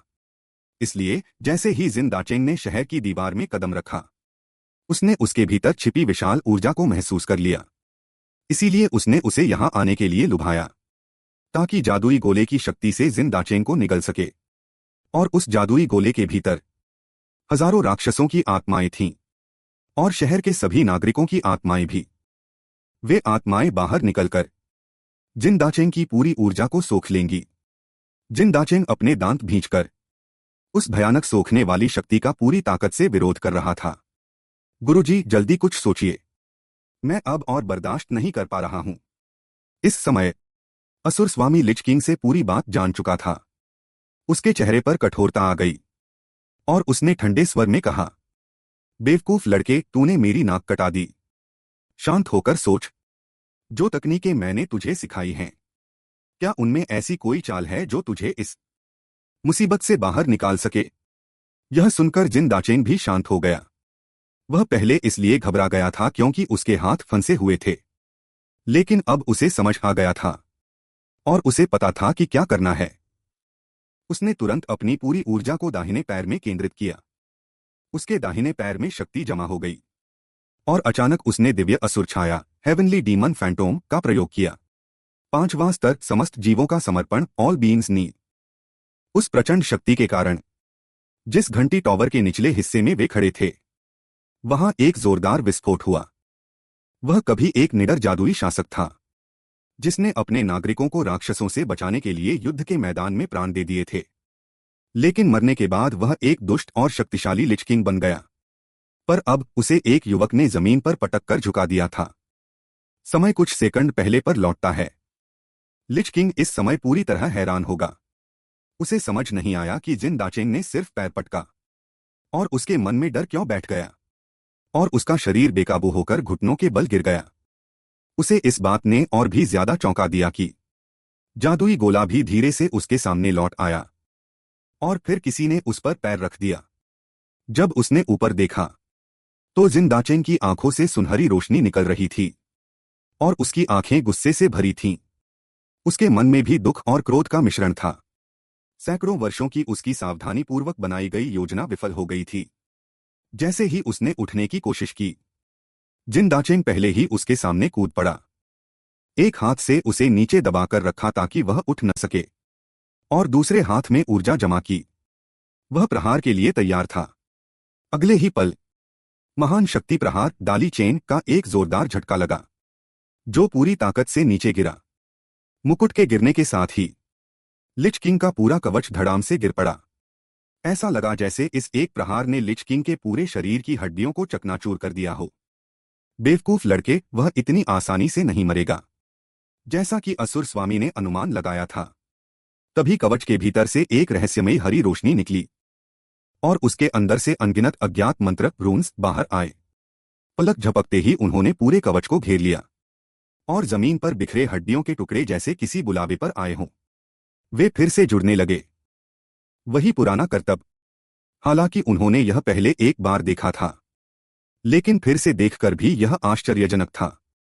लिच किंग ने गिरा हुआ मुकुट उठाया और उसे फिर से अपने सिर पर पहन लिया। उसके भीतर से पूरी दुनिया पर राज करने वाले सम्राट का अहंकार झलक रहा था। उसने अपना राजदंड सेप्टर घुमाया और देखते ही देखते हवा में एक जादुई ऊर्जा का गोला प्रकट हुआ, जो बीच हवा में तैरने लगा। अचानक उस गोले से चारों दिशाओं में जादुई किरणों की बौछार हुई। खतरा भांपते ही जिन दाचेंग ने तुरंत अपने पैरों की ताकत का इस्तेमाल किया और तेजी से बच निकला। जिन दाचेंग को लगा कि इस तरह के बिना किसी योजना वाले हमले से बचना आसान है। उसे बस अपनी फुर्ती से बचते रहना था और जब गोले की ऊर्जा खत्म हो जाएगी, तब वह पास जाकर शारीरिक युद्ध हैंड टू हैंड कॉम्बैट करेगा। लेकिन एक जादूगर होने के नाते लिच किंग इस बात को कैसे नहीं समझता। लिच किंग भी हवा में उड़ गया और वह लगातार जादुई गोले में ऊर्जा भरता रहा। जिन दाचेंग अब मन ही मन परेशान हो रहा था। उसे बस अपनी पूरी ताकत लगाकर बचने की कोशिश करनी थी, लेकिन इस भीषण बमबारी के कारण फर्श दबाव नहीं झेल पाया और धंसने लगा। जिन दाचेंग के पैरों के नीचे की जमीन फटने लगी। आखिरी क्षण में उसने एक लंबी छलांग लगाई और मुश्किल से किनारे को पकड़ पाया। फिर वह पलटकर वापस जमीन पर आ गया, लेकिन लिच किंग ने उसे सांस लेने का मौका नहीं दिया और एक और घातक हमला तुरंत किया। कई किरणें एक बड़े जाल की तरह उसकी ओर बढ़ीं। इस बार जिन दाचेंग पीछे हटने के बजाय आगे बढ़े। वे तेजी से लिच किंग की ओर झपटे। उसी समय उन्होंने अपनी ऊर्जा को केंद्रित किया। उनका दाहिना हाथ तेजी से आगे की ओर बढ़ा। उनके मन में तेजी से गणना चल रही थी। उन्होंने अपने मुक्के की हवा पंच वाइंड के कोण को समायोजित किया और उसके तुरंत बाद एक जोरदार मुक्के से उसे चकनाचूर कर दिया। टूटे हुए पत्थर मुक्के की लहरों में लिपट गए और वे तेजी से लीच किंग की ओर बरसने लगे। लीच किंग की नजरों में यह हरकत बेहद हास्यास्पद थी। उन्होंने हाथ हिलाकर सामने से आ रहे पत्थरों को एक झटके में कुचल दिया, लेकिन जिन दाचेंग ने उन पत्थरों का सहारा लेकर तेजी से अपनी स्थिति बदली और उनके ठीक सामने पहुंच गए। इसी समय उसी शहर में खोज कर रहे चुईहाई भी एक खतरनाक स्थिति में फंस गए थे। एक विशाल भेड़िया उनके सामने से उनकी ओर छलांग लगा रहा था। अचानक घबराकर उन्होंने खुद को झुकाया और जमीन के पास रहकर हमले को रोका। साथ ही उनकी हरकतें नहीं रुकीं। उन्होंने अपने दाहिने हाथ में पूरी ताकत जुटाई और एक जोरदार मुक्का मारा। इससे पहले कि विशाल भेड़िया कोई प्रतिक्रिया दे पाता, वह मुक्के के दबाव से दूर जा गिरा। तभी अचानक एक और विशाल भेड़िया बगल से हमला करने आया। उन्होंने तुरंत मुड़कर एक शक्तिशाली हुक पंच मारा और भेड़िए को खत्म कर दिया। लेकिन अगले ही पल वे सन्न रह गए। उनके शरीर के रोंगटे खड़े हो गए। उन्होंने तुरंत फैसला किया कि अब यहां रुकना मूर्खता होगी। वे तुरंत मुड़े और वहां से तेजी से भाग निकले। किसे पता था कि उनका भाग्य अब भी पहले की तरह ही अच्छा था। उनके पैरों के नीचे की जमीन वास्तव में एक गुप्त जाल ट्रैप था। प्रतिक्रिया देने का समय ही नहीं मिला। उन्हें बस महसूस हुआ कि पैर के नीचे की जमीन गायब हो गई है और वे सीधे एक गहरे गड्ढे में गिर गए। लेकिन जब वे बड़ी मुश्किल से उस गड्ढे से बाहर कूदे तो अभी वे संभले भी नहीं थे कि वे फिर से एक दूसरे गड्ढे में गिर गए जो नुकीले कांटों से भरा था। सौभाग्य से उनकी प्रतिक्रिया तेज थी। वे एक छिपकली की तरह लचीले हो गए और अपने नुकीले दस्तानों का उपयोग करके चिकनी दीवार में गड़ गए। इस तरह उन्होंने अपना गिरना रोका और खुद को छलनी होने से बचा लिया। कुछ समय बाद चुई हाई आखिरकार बिना किसी चोट के वापस जमीन पर आ गए। ऊपर देखने पर उन्होंने पाया कि सामने कुछ दूरी पर एक विशाल क्रिस्टल खड़ा था और उससे ऊर्जा की सूक्ष्म लहरें निकल रही थीं। उसकी ऊर्जा की नब्ज बहुत असाधारण थी। उन्हें तुरंत महसूस हुआ कि भेड़ियों द्वारा पीछा किया जाना और गहरे गड्ढों में गिरना अब कोई बड़ी बात नहीं थी। उन्होंने अपने पूरे शरीर की ऊर्जा को सक्रिय किया और एक जोरदार मुक्के से उस क्रिस्टल को चकनाचूर कर दिया। जब धूल शांत हुई तो वहां एक चमकता हुआ ऊर्जा क्रिस्टल प्रकट हुआ। चुई हाई ने तुरंत उस क्रिस्टल को उठाया और उसे अपनी हथेली में पकड़ लिया। उन्हें तुरंत महसूस हुआ कि क्रिस्टल के अंदर की ऊर्जा असाधारण है। यह कहना गलत नहीं होगा कि यह सुपर ग्रेड, यहां तक कि एस ग्रेड से भी ऊपर था। तभी अचानक वह क्रिस्टल उनके दाहिने हाथ से मजबूती से चिपक गया। साथ ही ऊर्जा की एक शक्तिशाली लहर ज्वार की तरह चुई हाई के शरीर में प्रवेश करने लगी। उफनती हुई ऊर्जा लगातार हलचल कर रही थी और उनकी नसों मेरिडियंस को साफ कर रही थी। चुई हाई को ऐसा महसूस हुआ जैसे हजारों चींटियां उनके दिल को काट रही हों। एक झुनझुनी और तीव्र एहसास जो अवर्णनीय था। चुई हाई की इस हरकत ने लीच किंग को बुरी तरह डरा दिया, क्योंकि उन्होंने महसूस किया कि उनके मूल स्रोत ओरिजिन यानी उनके क्रिस्टल के साथ किसी ने छेड़छाड़ की है। लीच किंग की इसी एक पल की हैरानी का आगे बढ़ रहे जिन दाचेंग ने फायदा उठाया। उनकी आकृति तेजी से उठी और एक तीर की तरह वे लीच किंग की ओर बिजली की गति से झपटे। सैकड़ों साल पुरानी ये हड्डियां चालाकी करना जानती थीं, लेकिन उन्होंने यह नहीं सोचा था कि कोई और भी नियमों को ताक पर रख सकता है और उनका घर स्रोत चुरा सकता है। शक्तिशाली लीच किंग के हमले का सामना करते हुए वह युवक पीछे हटने के बजाय आगे बढ़ा। वह हवा में उछला और तेजी से उनकी ओर बढ़ा। लीच किंग प्रतिक्रिया नहीं दे पाए। उन्हें बस महसूस हुआ कि उनकी आंखों के सामने एक तेज रोशनी गुजरी है। अगले ही पल जिन दाचेंग के एक शक्तिशाली मुक्के ने उनके सीने को चीर दिया। मरने के क्षण में भी लीच किंग को विश्वास नहीं हो रहा था कि यह सच है, कि इस समय उनका स्रोत चुरा लिया गया और कोई उनकी मूल ऊर्जा को निगल रहा है, जिसकी वजह से उनका अंत हो गया। ये बाहरी लोग वास्तव में बहुत धूर्त थे, लेकिन अब कुछ नहीं किया जा सकता था। वे केवल असंतोष और घृणा के साथ बिखर गए और शून्य में विलीन हो गए। उनके गायब होते ही अनगिनत आत्माएं जैसे पिंजरे से आजाद हो गईं और हवा में इधर उधर फैल गईं। अचानक चारों ओर एक डरावना माहौल छा गया, जिससे जिन दाचेंग के रोंगटे खड़े हो गए। ऐसा लगा जैसे अनगिनत लोग उनके कानों में फुसफुसा रहे हों। इसी समय चुई हाई की तरफ भी शांति लौट आई थी। उनके हाथ में मौजूद मूल क्रिस्टल अब पूरी तरह से उनके द्वारा सोख लिया गया था। अपने हाथों को देखते हुए और अपने शरीर में उफनती ऊर्जा को महसूस करते हुए यह सब उन्हें एक सपने जैसा लग रहा था। लेकिन शरीर के भीतर ऊर्जा का प्रवाह इतना तीव्र था कि उन्हें इसे बाहर निकालने की तीव्र इच्छा हुई। यह सोचते हुए चुई हाई ने अपनी हथेली में पूरी ताकत लगाई और अचानक उसे बाहर की ओर छोड़ा। तुरंत उनके चारों ओर ऊर्जा का एक धमाका हुआ। इसी लय में वे ऊपर उछले। अब उन्हें किसी के साथ जोरदार लड़ाई करने की सख्त जरूरत थी, ताकि वे इस ऊर्जा को बाहर निकाल सकें। जब वे जमीन पर उतरे तो उन्होंने खुशी से देखा कि वे विशाल भेड़िए अभी भी वहां थे। आओ, मैं अब और इंतजार नहीं कर सकता। मैं जानना चाहता हूं कि मैं वास्तव में कितना शक्तिशाली हो गया हूं। उन्होंने अपने विनाशकारी दस्ताने डिस्ट्रक्शन ग्लोव्स पहने और हाथों में घूमती हुई उग्र ऊर्जा को महसूस किया। फिर उन्होंने एक जोरदार प्रहार किया। उफनती हुई ऊर्जा उनके हाथों से बाहर निकली। वे भेड़िए जो अभी दहाड़ रहे थे, इस प्रचंड शक्ति के सामने पल भर में टूटकर बिखर गए। जब धूल छंटी तो भेड़िए पहले ही राख बन चुके थे। साथ ही दीवार में भी बड़े छेद हो गए थे। जाहिर है, इस दृश्य को देखकर वे खुद भी हैरान थे। पल भर में दुनिया पर नियंत्रण रखने का एक गर्वपूर्ण एहसास उनके भीतर जाग उठा। जब वे घड़ी की मीनार बेल टावर पर लौटे तो चारों ओर अभी भी नकारात्मक ऊर्जा फैली थी और आत्माएं भटक रही थीं। क्या तुमने वास्तव में तय कर लिया है कि तुम अपनी चेतना को इस जादुई गोले मैजिक स्फीयर में डालोगे? हाँ गुरुजी। जब मैंने पहली बार इसे छुआ था, मुझे महसूस हुआ कि इसके अंदर अनगिनत आत्माएं मुझसे मदद मांग रही हैं। वे चाहते हैं कि मैं उन्हें मुक्त करूं। गुरुजी, मैं बस अभी गया और अभी आया। आप थोड़ी देर बाहर मेरा इंतजार करें। यह सुनकर असुर सम्राट डीमन लॉर्ड के चेहरे पर एक उदासी और शिकायत के भाव आ गए, लेकिन फिर भी खुद को रोकने नहीं पाया और कहा, ओ बदतमीज लड़के, क्या तुमने कभी सोचा है कि यह लिच किंग का एक और जाल हो सकता है? उस समय तुम फंस सकते हो और बाहर निकलने में असमर्थ हो सकते हो। यह सुनकर जिन दाचेंग की पुतलियां सिकुड़ गईं। वह तुरंत अपने घुटनों के बल बैठ गया और मोजून के सामने गहराई से झुककर प्रणाम किया। उसने जताया कि इसके बावजूद उसने अंदर जाने का फैसला किया है। उसका दिल इन आत्माओं को और अधिक प्रताड़ित होते नहीं देख सकता था।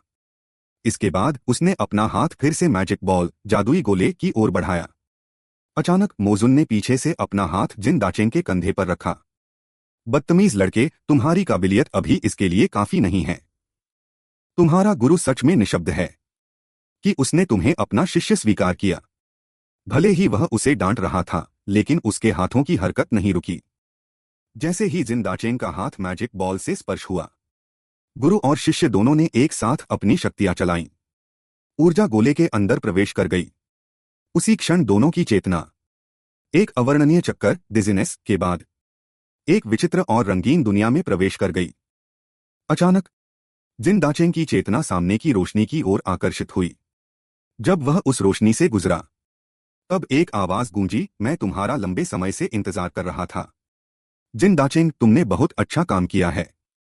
आवाज की दिशा में देखने पर सामने एक शाही सिंहासन पर सम्राट की वेशभूषा में एक आध्यात्मिक शरीर बैठा था। इससे पहले कि वह प्रतिक्रिया दे पाता, वह आकृति उसके सामने आ गई और अपना हाथ उसके सिर पर रख दिया। फिर से एक चक्कर आया और पलक झपकते ही जिन दाचेंग ऐसा लगा जैसे किसी दूसरी जगह पहुंच गया हो। अभी की सारी बेचैनी पूरी तरह गायब हो गई थी। अचानक उसने देखा कि कुछ दूरी पर एक सफेद बालों वाला बूढ़ा व्यक्ति है जिसने मुकुट पहना हुआ है। वह बड़ी दिलचस्पी से उसे देख रहा था। उसने पूछने की कोशिश की, क्या आप वही कंकाल हैं जिससे मैंने लड़ाई की थी? बूढ़ा राजा धीरे से बोला, एक तरह से देखा जाए तो वह वास्तव में मैं ही था, लेकिन फिर भी वह मैं नहीं था। ओ बूढ़े कंकाल, यह मत सोचो कि इस दयालु और सौम्य रूप में आने से तुम मुझे फिर से धोखा दे पाओगे।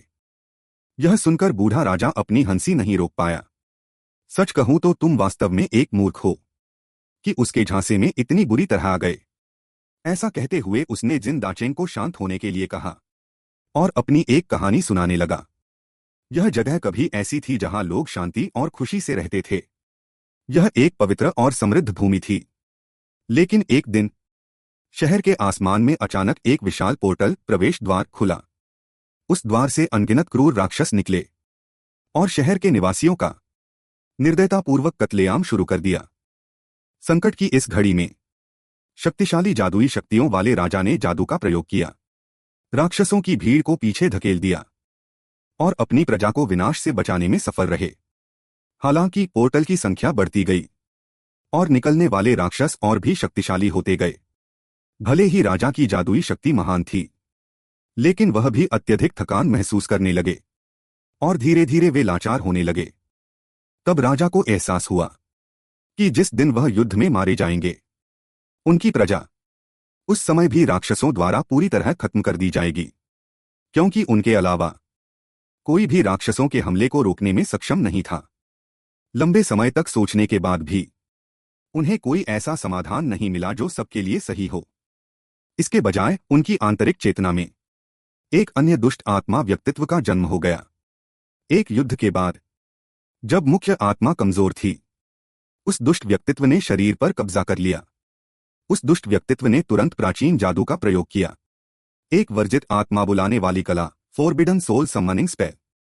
और हालांकि मैं शरीर की मुख्य आत्मा हूं, लेकिन अन्य नागरिकों की आत्माओं की तरह मुझे भी उसने सोख लिया और इस मैजिक बॉल में कैद कर दिया।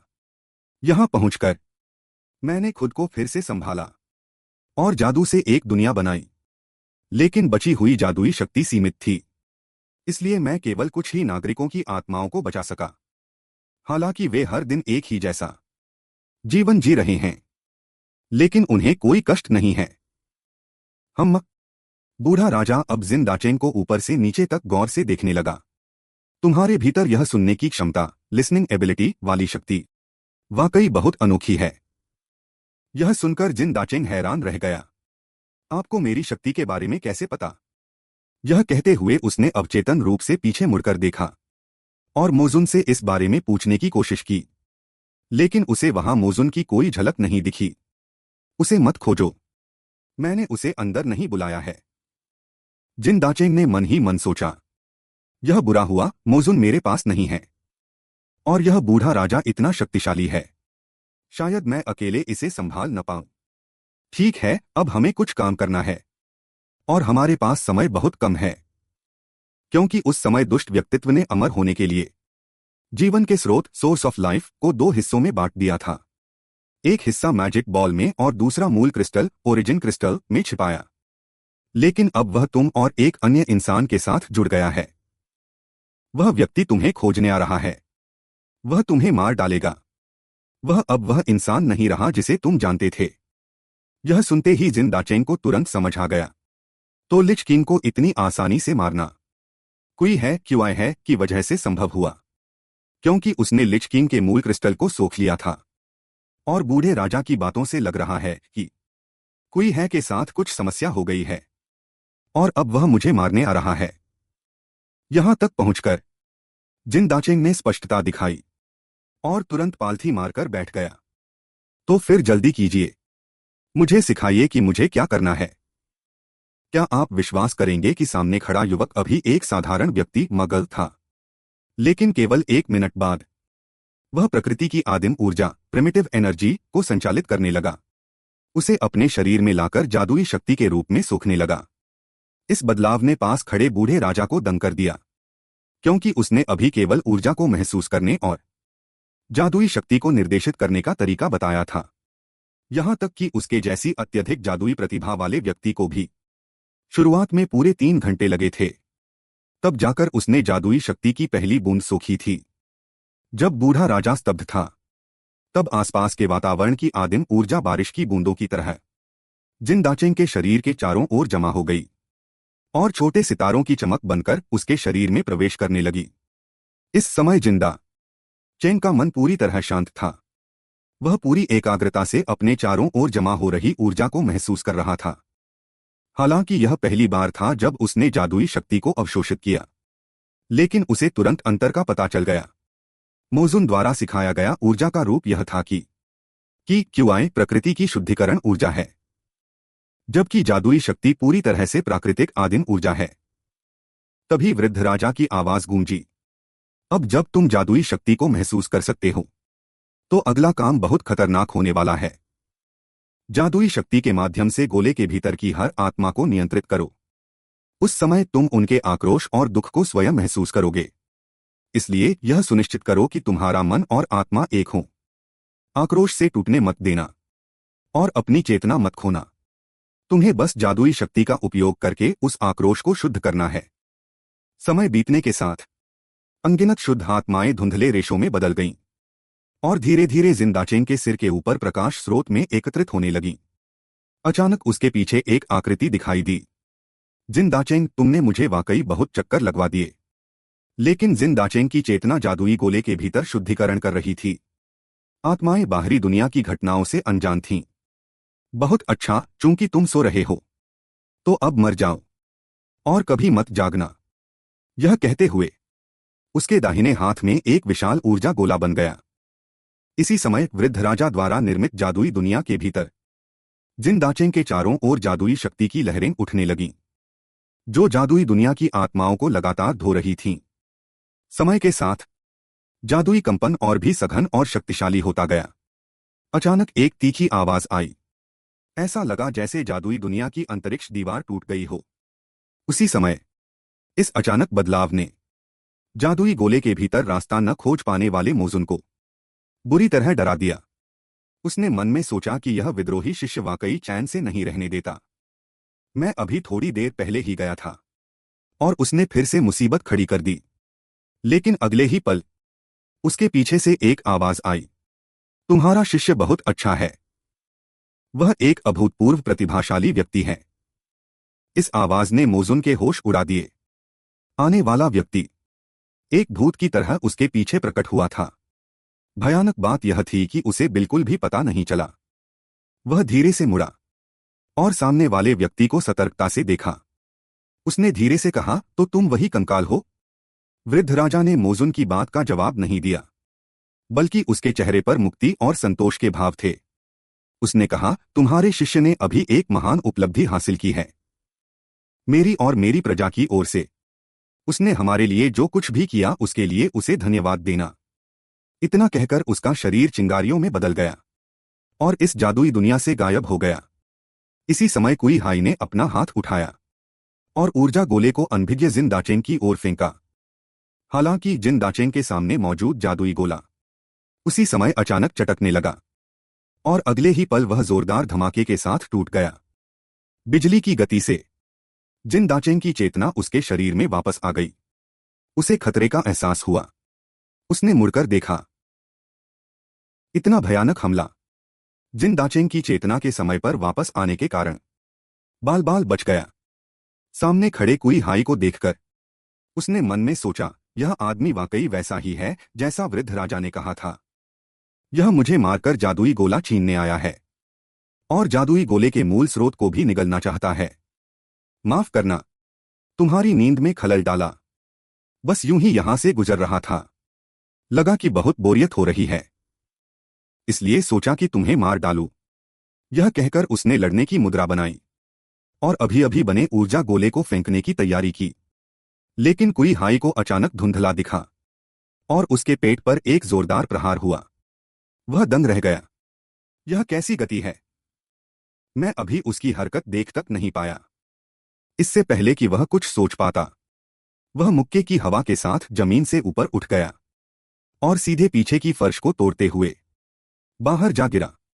जिन दाचेंग भी उसके पीछे पीछे आया और उसने फिर से मुक्का मारा। हालांकि अहंकारी कुई हाई यह स्वीकार नहीं करना चाहता था कि वह जो इतना शक्तिशाली था, जिन दाचेंग द्वारा इतनी आसानी से हराया जा रहा था। उसने हवा में खुद को स्थिर किया, अपनी स्थिति फिर से संभाली, दाहिने हाथ में ऊर्जा एकत्रित की और जिन दाचेंग की ओर वार किया। हालांकि जब कुई हाई ने ऊर्जा का उपयोग किया तो जिन दाचेंग को वृद्ध राजा जैसी ही जादुई शक्ति महसूस हुई। इसने उसे वास्तव में मारने की इच्छा जगाई। उसने कुई हाई को यहां से जीवित नहीं जाने देने का फैसला किया। पल भर में दो भयानक मुक्के आपस में टकराए। हड्डियों के टूटने की आवाज के साथ कुई हाई का विनाशकारी दस्ताना डिस्ट्रक्शन ग्लोव भी चकनाचूर हो गया। तुरंत एक तीव्र दर्द कुई हाई के पूरे शरीर में फैल गया। तभी जिन दाचेंग ने तेजी से घूमते हुए नीचे से ऊपर की ओर एक जोरदार किक मारी, जो सीधे उसके चेहरे पर लगी।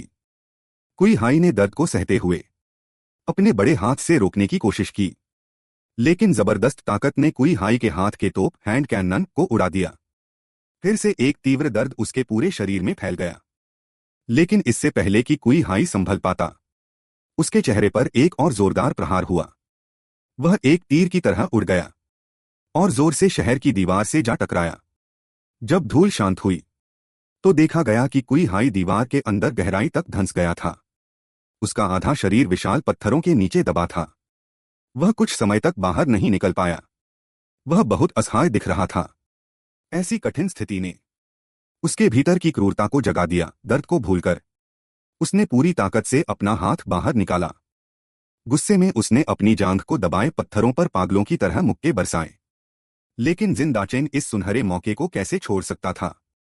वह पलक झपकते ही उसके सामने पहुंचा और अपनी प्रसिद्ध तकनीक का इस्तेमाल किया। Vibration shock. वाइब्रेशन शॉक झटकों का प्रहार। प्रचंड शक्ति के कारण कुई हाई का शरीर कागज के टुकड़े की तरह उड़ गया और जोर से जमीन पर गिर पड़ा। करीब से देखने पर कुई हाई के हाथ और पैर मुड़कर स्प्रिंग जैसे हो गए थे। वह जमीन पर बेजान पड़ा था। उसका जीवित होना या मरना अनिश्चित था। इस समय जिन दाचेंग भी अपनी इस शक्ति को देखकर हैरान था, क्योंकि वह महसूस कर सकता था कि उसके शरीर की मूल ऊर्जा और जादुई शक्ति मिलकर एक अद्भुत सहक्रिया सिनर्जी पैदा कर रहे थे। उसने मन में सोचा, अगर मैं फिर से बर्ड से मिला तो मैं उसे निश्चित रूप से हरा दूंगा। जिन दाचेंग के बदलाव को महसूस करते हुए मोजुन के चेहरे पर भी संतोष के भाव आए। बदतमीज लड़के, तुम्हारी वर्तमान स्थिति मेरे चरम समय पीक पीरियड के बराबर है। यह सुनकर जिन दाचेंग ने चुपचाप अपना सिर घुमाया। उसने संदेह भरी नजरों से असुर सम्राट मोजुन की ओर देखा। तुम्हारे चेहरे के ये भाव क्या कह रहे हैं? मैंने तुम्हारी 2 तारीफें की, तो क्या तुम अब हवा में उड़ने लगे हो, घमंड करने लगे हो? गुरुजी, क्या अगली बार हम किसी और जगह लड़ सकते हैं? हमेशा एक ही जगह लड़ते रहते हैं। इससे मेरे चेहरे की खूबसूरती, रूप पर असर पड़ सकता है। उसी समय उस रहस्यमयी व्यक्ति की ओर जिसने यह सब योजना बनाई थी। इस समय उन दोनों को पता चल चुका था कि विच डीमन किंग मारा गया है। सोचा नहीं था कि जिन दाचेंग नाम का यह लड़का इतना शक्तिशाली होगा। तो चलो हम जाकर उससे मिलते हैं। एक पल पहले गुरु और शिष्य आपस में नोकझोंक और मजाक कर रहे थे, लेकिन अगले ही पल स्थिति अचानक बदल गई। उन दोनों ने महसूस किया कि आसपास के अंतरिक्ष स्पेस में भीषण हलचल हो रही है। दरअसल उनके सिर के ठीक ऊपर अचानक एक टेलीपोर्टेशन पोर्टल दिखाई दिया। तभी जिन दाचेंग ने उस पोर्टल के माध्यम से एक जानी पहचानी आकृति को तेजी से गुजरते देखा। उसने देखा कि यूला ने बड़ी आसानी से राक्षस के भयानक हमले को नाकाम कर दिया। यह दृश्य देखकर जिन दाचेंग दंग रह गया। यह क्या हो रहा है? यूला अध्यक्ष यहां अंदर कैसे आ सकती हैं? तभी फिर से एक कंपन महसूस हुआ और उसी दिशा में एक दूसरा पोर्टल खुल गया। उस पोर्टल के अंदर वही दृश्य दिख रहा था। वही रेत का सागर जहां गुरु और शिष्य पहली बार उतरे थे। जब वे दोनों इस बात से हैरान थे कि सारे पोर्टल एक ही जगह पर क्यों खुल रहे हैं, तभी उनके पीछे से एक आवाज आई। इतने हैरान होने की जरूरत नहीं है। यह बस अंतरिक्ष का ओवरलैप, स्पेस ओवरलैप है। इस अचानक आई आवाज ने जिन दाचेंग को चौंका दिया। वह तेजी से पीछे मुड़ा और उसने देखा कि एक अजीब कपड़ों वाली महिला उसे देखकर बेवकूफों की तरह मुस्कुरा रही थी। जिन दाचेंग, तुम हमारे लिए काफी आश्चर्यजनक हो। तुम्हारी वजह से तुम्हारे मास्टर की कई योजनाएं बिगड़ गईं। हर दिन उस महिला को अजनबियों को हार्ट साइन, दिल का इशारा दिखाना पसंद था, लेकिन हर बार इशारा करने के बाद वह बदले में सामने वाले से एक पैर, लेग मांगती थी।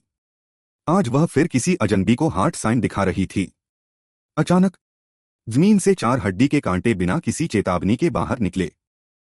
जिन दाचेंग की गति और भी तेज थी। वह तुरंत कई मीटर दूर छलांग लगा गया।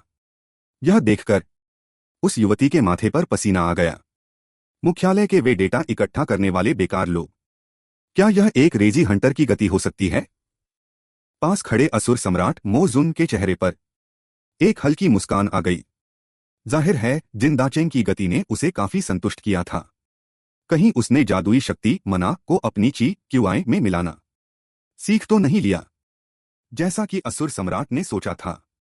जिन दाचेंग लगातार जादुई शक्ति को सोख रहा था और उसे ऊर्जा में बदल रहा था। उस महिला की कुछ बातों ने जिन दाचेंग के मन में कई सवाल पैदा कर दिए थे। इसलिए उसने तय किया कि वह उसे पकड़ लेगा और उससे सारी जानकारी उगलवाएगा। पलक झपकते ही वह हवा में उछला और ऊपर उठकर अपना हाथ उठाया। मुक्के की हवा एकत्रित हो चुकी थी। एक निर्णायक प्रहार। लेकिन किसे पता था कि यह जोरदार प्रहार खा ली जाएगा। उस महिला ने पहले ही उसकी चाल भांप ली थी और वह उससे पहले ही हवा में उछल गई। वह अपने छाते के सहारे धीरे धीरे नीचे उतर रही थी। हमले के असफल होने से जिन दाचेंग को काफी शर्मिंदगी महसूस हुई। ऊपर से वह महिला नीचे उतरकर उसका मजाक उड़ा रही थी, जिससे वह बहुत गुस्से में आ गया। उसने तुरंत अपने पैरों से जमीन को धक्का दिया और हवा की गति से ऊपर उठा। वह फिर से आसमान में पहुंच गया और एक चक्रवात व्हर्लविंड तैयार कर लिया। महिला बिल्कुल भी नहीं घबराई। उसके चेहरे पर एक तिरस्कार भरी मुस्कान थी। उसने जिन दाचेंग को फिर से हार्ट साइन दिखाया। बिजली की तेजी से कई हड्डी के कांटे जमीन से निकले और जिन दाचेंग को उनके बीच घेर लिया, लेकिन उसने संयम बनाए रखा और एक जोरदार मुक्का मारा, जिससे वे कांटे चकनाचूर हो गए। बिना अपनी गति कम किए वह सीधे उस महिला की ओर झपटा। फिर उसने अपनी हथेली से प्रहार किया, जिससे एक शक्तिशाली और आक्रामक ऊर्जा का विस्फोट हुआ। महिला ने महसूस किया कि भयानक ऊर्जा वाली एक किरण उसकी ओर आ रही है।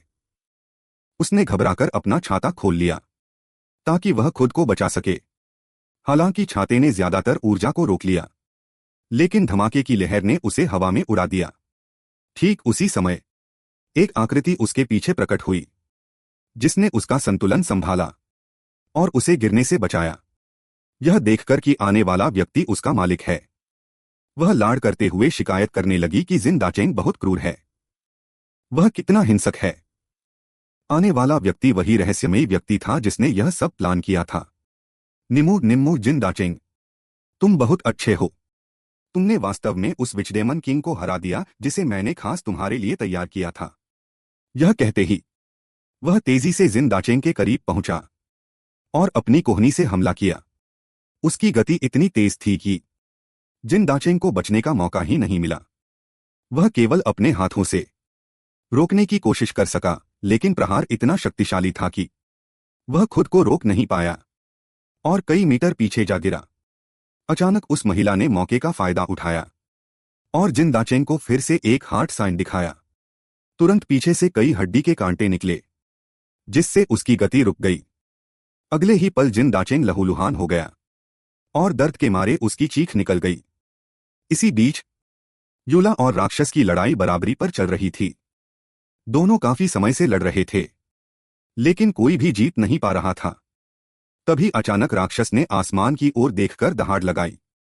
भयानक बात यह थी कि उसकी आंखों से खून की किरणें निकलने लगीं और उसकी पीठ पर 6 डरावनी आंखें उग आईं। यह दृश्य देखकर यूला का दिल दहल गया।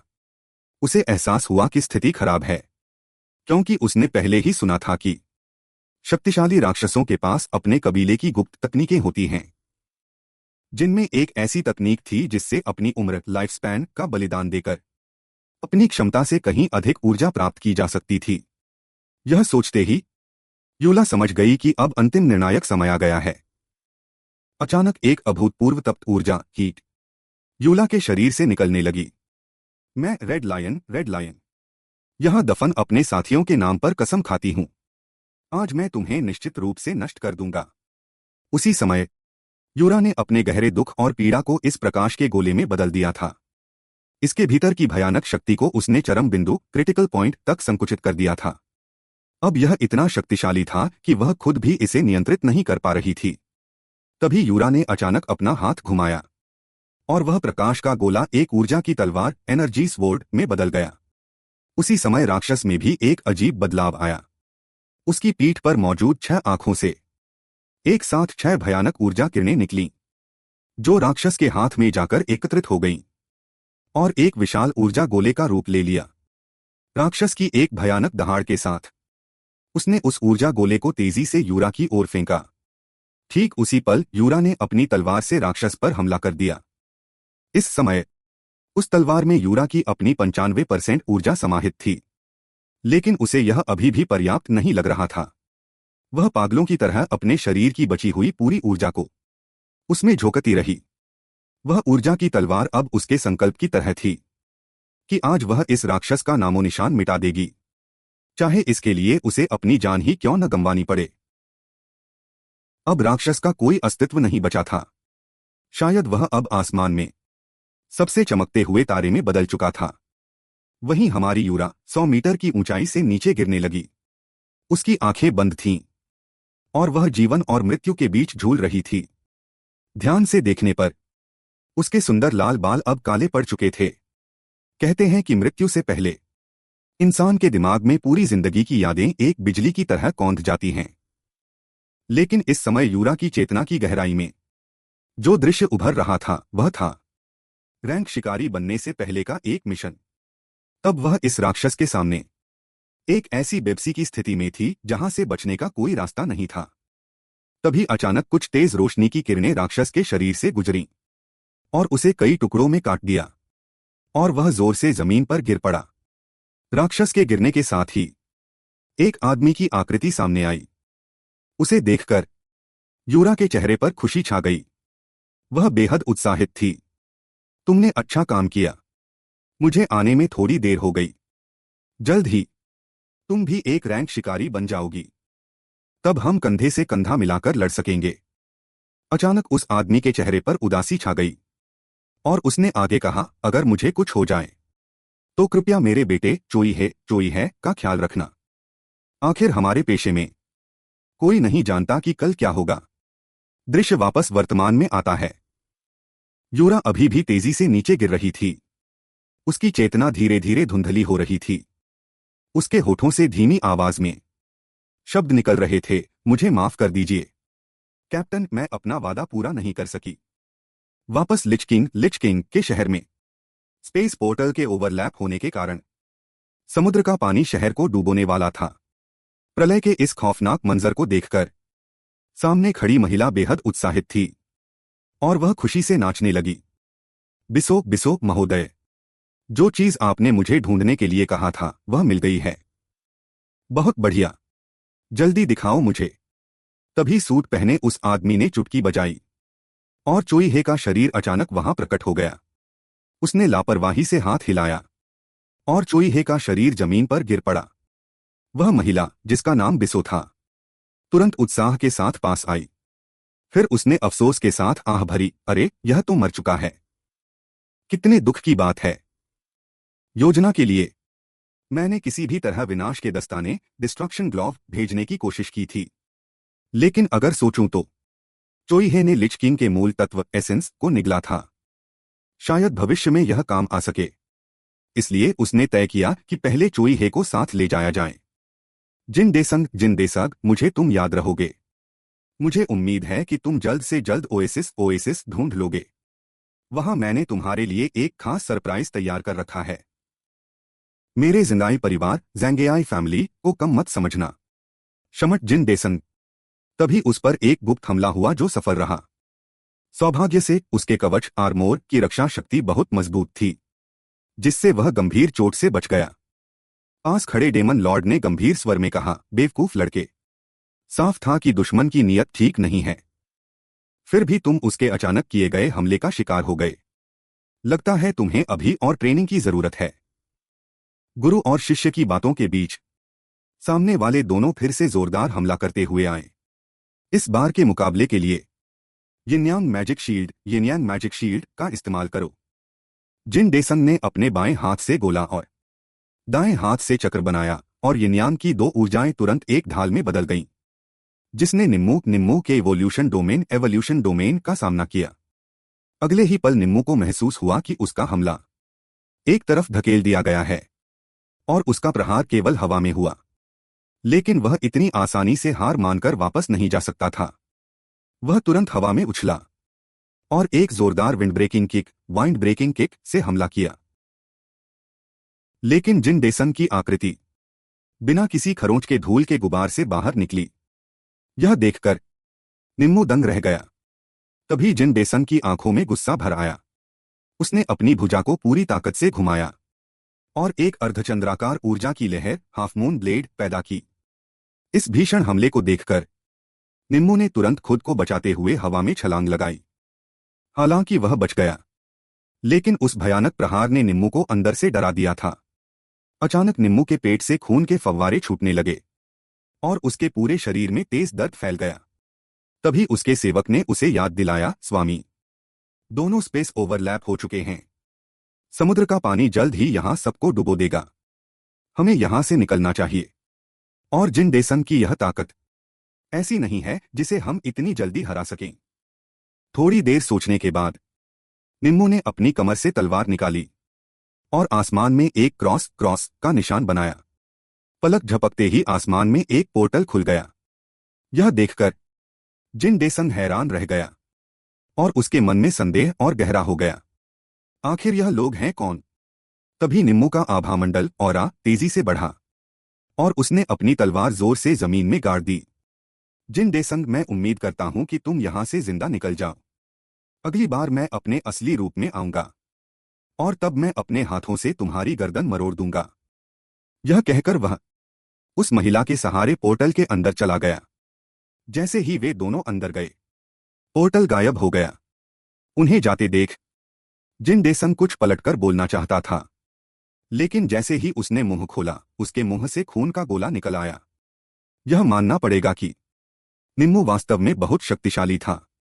CH लागियाओ THNGNNGINHNTRNGTHNG VNACNGCH ला अंगCGNGCHNG माथोई NHNGHINTIIU है THYTROPHIIMT ला लैम साओ टोट KHITHGIISPBNCBINNHN चिमने लुकने है NGI फट HIN थाना KIM मानी MCVACM ट्रेन MTT लुक चिन्ह लाडांग थाना KIM नेवी CHMTNG KIM हुआ CHTHP किम आई थाना NGI NCNGDC HCHUYN NGHI NG साउ SC थाना KIM ने ला दोनी MCCY LIU को PHI ला BY खोंग नॉक कॉन HINTI खोंग QUNCNHIU NHBY HNNH तासी NG खोंग को LACHN नाउ खाक डे GITRUYN NNGL NG वाव